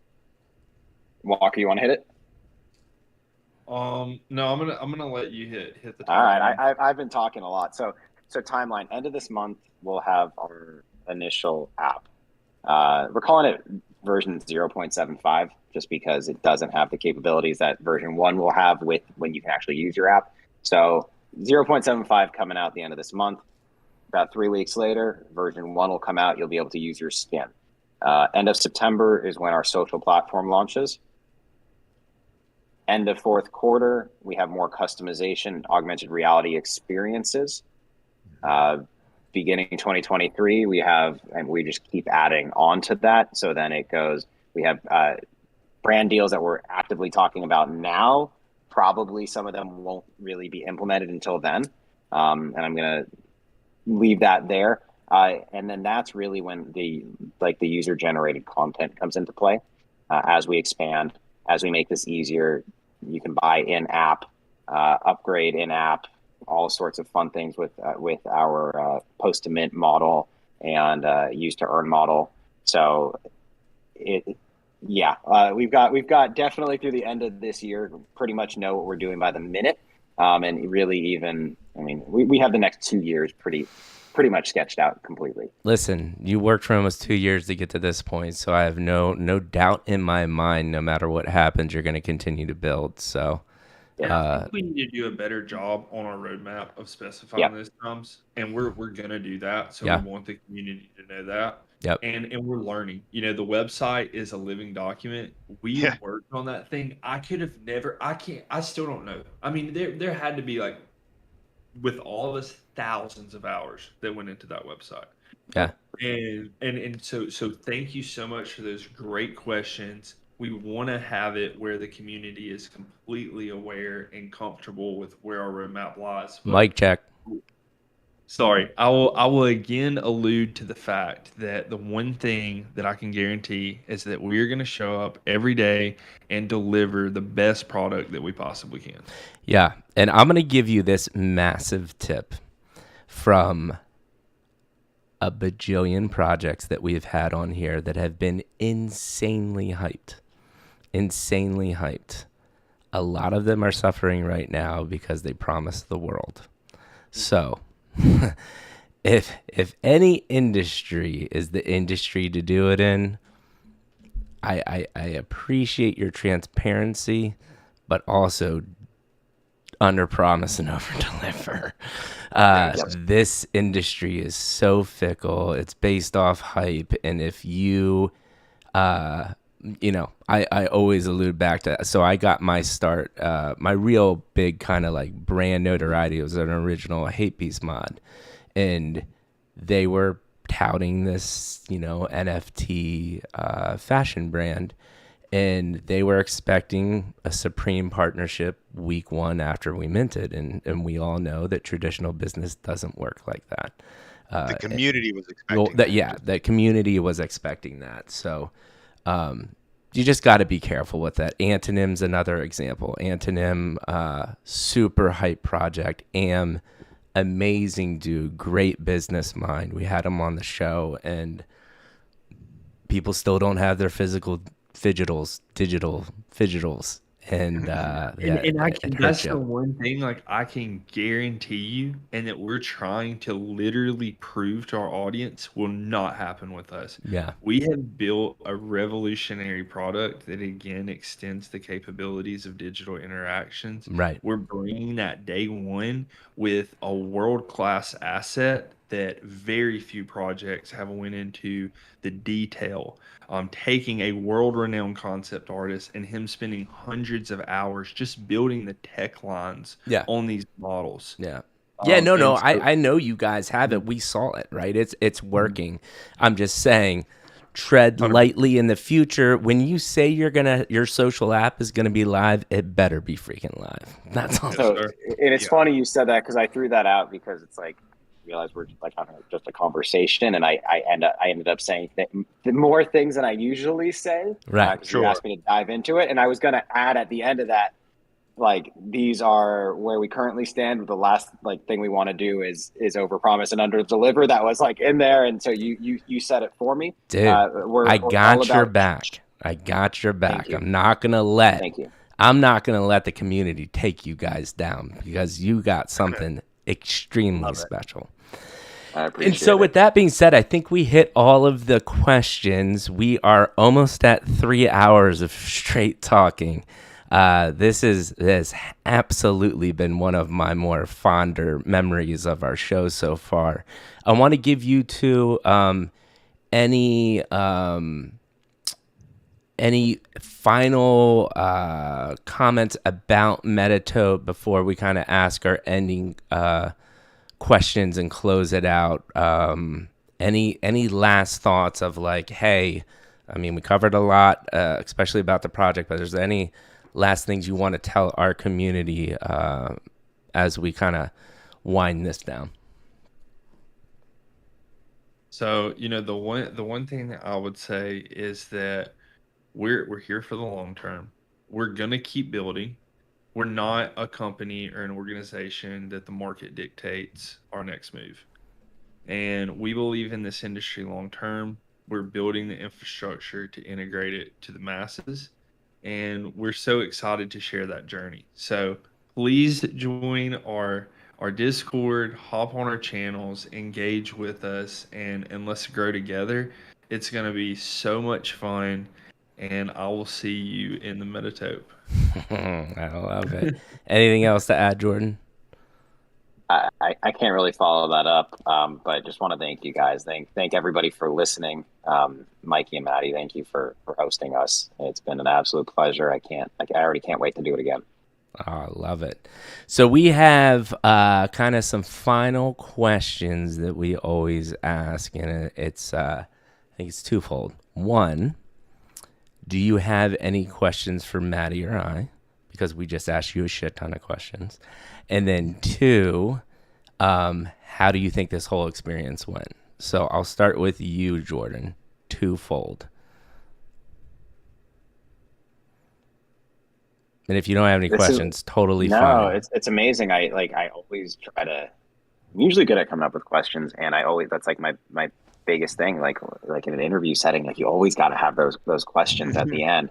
So I'm gonna table that, and I'm gonna answer your other question. Remind me of what your other question was, because it is already late and I'm tired. Yeah, it's okay. How do you think this whole experience went compared to other AMAs? How did you feel like it went? I absolutely loved it. Definitely, it's amazing that, like, again, nothing is scripted, and we were able to get into such deep conversation about life and about building. Again, we didn't talk about our project for basically the first 2 hours of this thing, and it's really fun to. It was a lot of fun. It was genuine, real, interesting conversations, and I had a blast. I do know what my question is, because I always love to hear, and that's why I love what you do. I love to hear how people got in their positions. And Mikey, we talked. I know your background and how you got where you are. I don't know if your listeners do. They've heard the story a bajillion times. So okay, so I guess, and Mikey, don't feel left out. Maddie, I'd like to know how you got into that seat. Great question. So yeah, we've definitely had a chance to. The good news is the audience, they know. So we can do the basically, abridged version. yeah, no worries. Mike and I met at the 4th grade bus stop. Okay, we've known each other for 30 plus years. We've been friends, and we went to school for aerospace engineering. Used to design satellites and put them in a geosynchronous orbit. So everybody that is upset about their internet being down, that was not my satellites. My satellites work, but they're also over Japan right now, so no one cares. From there, I was always interested in the concept of having a business, and I think it was more, and Mike can attest to this. I'm very particular, and I don't handle authority very well, I should say. And so the idea of having a boss and being told, what to do did make a lot of sense, when I always kept thinking, like, but there's a better way to do it. Wait, I will add, your dad had a corporate job, and I don't think he was happy, and he kind of drilled that narrative into your head. 100% true. 100% true. The idea of, like, just the grind, the rat race, that was a no-go no matter what. And so I love the creativity that engineering provided, but there's a lot of limitations, like anything else. At the end of the day, the accountants, the finances, and the attorneys rule it all anyway. So that's how it worked. And so I ended up going into business, got into leadership training and some stuff like that I was doing. But I ended up actually starting. I wanted to do a brick and mortar business in firearms, and specifically with safety training and working with actual, like, different agencies and helping people kind of level up in that area, but also helping, to your point, Walker, people who are at level 0, helping them get to just step 1, right? There's a big delta there between, and there's a ton of misinformation, and it's something that I'm passionate about. I've trained martial arts and self-defense and different things like that for over 30 years. I love it. I think that that's just like one of those fundamental principles that if people can do that, conversations become much easier, right? Because it takes that other element out of it, forces us to talk. And I like that. I like communicating with people. And so was able to sell that, and that's when COVID made kind of an explosion everywhere in terms of everything kind of locked down. And Mikey and I were reconnecting, just honestly playing a lot of video games late night, just talking about, silly things, but always talking about what are we doing next? What are we going to build? What's happening? We got talking about the whole stream thing and how is this going to work. And so we said, hey, man, if we're going to play video games late night, let's stream. And that's where that started. And of course, the name Midlife Crisis came about because it's like all of the people who are streaming and playing video games and doing really well are all like, 5 years old. And so we, didn't fit the model there. And as we were doing that, of course, Mike had his break with Cool Cats and the cover that he won. And so once that occurred, what ended up happening is really simple, man. People kept coming onto the gaming stream talking about NFTs more than games. And so we just were like, well, all right, let's take if for a year of streaming we have 4 or 5 people talking about the game, and then within 2 weeks we have 50 people in a stream talking about NFTs, then you got to be able to move where the strike where the heat is. And so we basically made a pivot, and we said, all right, we don't really know a lot about this, and what we saw out there was a lot of people who were either financial, and I'm going to put this in quotes, experts, right, who were touting off like they knew NFTs as if they'd been around for any more than 40 seconds. And there was plenty of content out there like that. And we talked about it. And at the end of the day, this is what we like to do. We're fascinated meeting people, having conversations, and we spent a lot of time saying, how can we do this differently? And bringing back the lost art of human connection is something that we're passionate about. It became our mission statement, and this is what we do. And so that's how I ended up here. I do still, along with all of that, I've been doing personal training for a long time. I'm really into fitness. I think that, mind, body, spirit is something that's important for all of us to maintain. I did not run 28 miles a day in Alabama, but I do like to lift weights, and I like to be strong and functionally fit. And I think that most people should want to have those at least basics and just be healthy. And I like teaching that. And so Mike can attest, I do like to teach a lot. I really like to help people level up in whatever they're doing in their life. And so Mike and I have read a lot of books. I can tell you guys have too, about personal development, what it takes to be a good leader, be a good manager, time management and people skills, and all of these things that are factors of being successful. And so I love, being able to share that. And then that's my story. Jordan, thank you for asking that question, because Matt thinks he's told that story a lot, and our community knows, but they really don't know at that level of detail. We have similar conversations like that with people coming onto the show. So that was very refreshing to hear you share that, Matt. And I think a lot of other people we're super chuffed to hear that as well. So thank you for that question, Jordan. And then moving on to you, Walker, same 2 questions. 1, do you have any questions for us? Okay, if you don't. And then 2, how do you think this whole experience went compared to other AMAs or just in general? So I've been waiting on this. I've been writing down questions the entire time.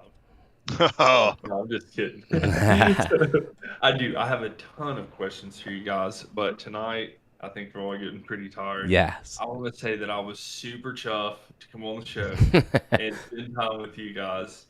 It was an absolute blast. I want to commend, what you guys have built and what you're doing.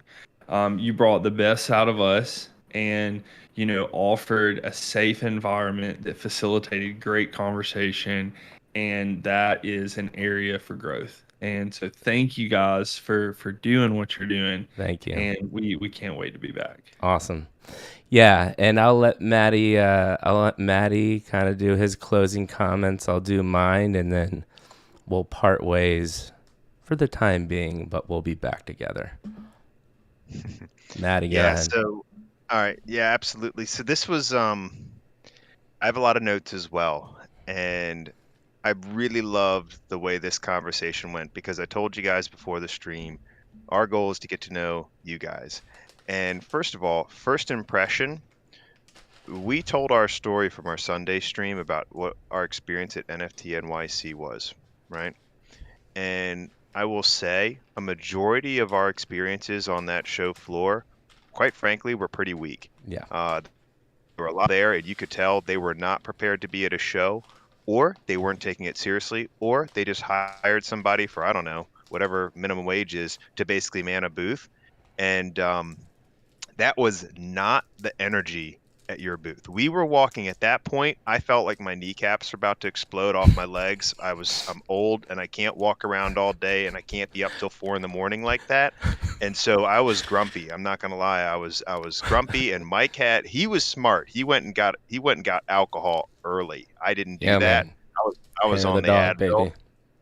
But I remember seeing your booth, and there, like I said, energy. People were excited. People, just like I said, they're walking by that camera, realizing that what they're doing is what's on the TV screen, and there was an energy there, and it was really fun to see because Mike had mentioned, yeah, we got to meet these guys. Haller was talking, we got to make sure we connect. And what I thought was really neat was when you go to a lot of places and you ask to meet a founder or something like that, there's a different way people will approach you. And it's kind of very like guards up, who are you? I don't know you. And that was the exact opposite reception we got. You guys were immediately welcoming. Oh my gosh, you're it. Yep, we talked. I can't wait to have a conversation. And it was just, it seemed like you were very busy, but you both stopped what you were doing to have a conversation with us. Very real people. And then Walker, you showed up and I had no idea who you even were. And you were immediately like shaking hand. How you doing? It's so great to have you here. And just, again, very welcoming, very energetic. And those things stick with you, right?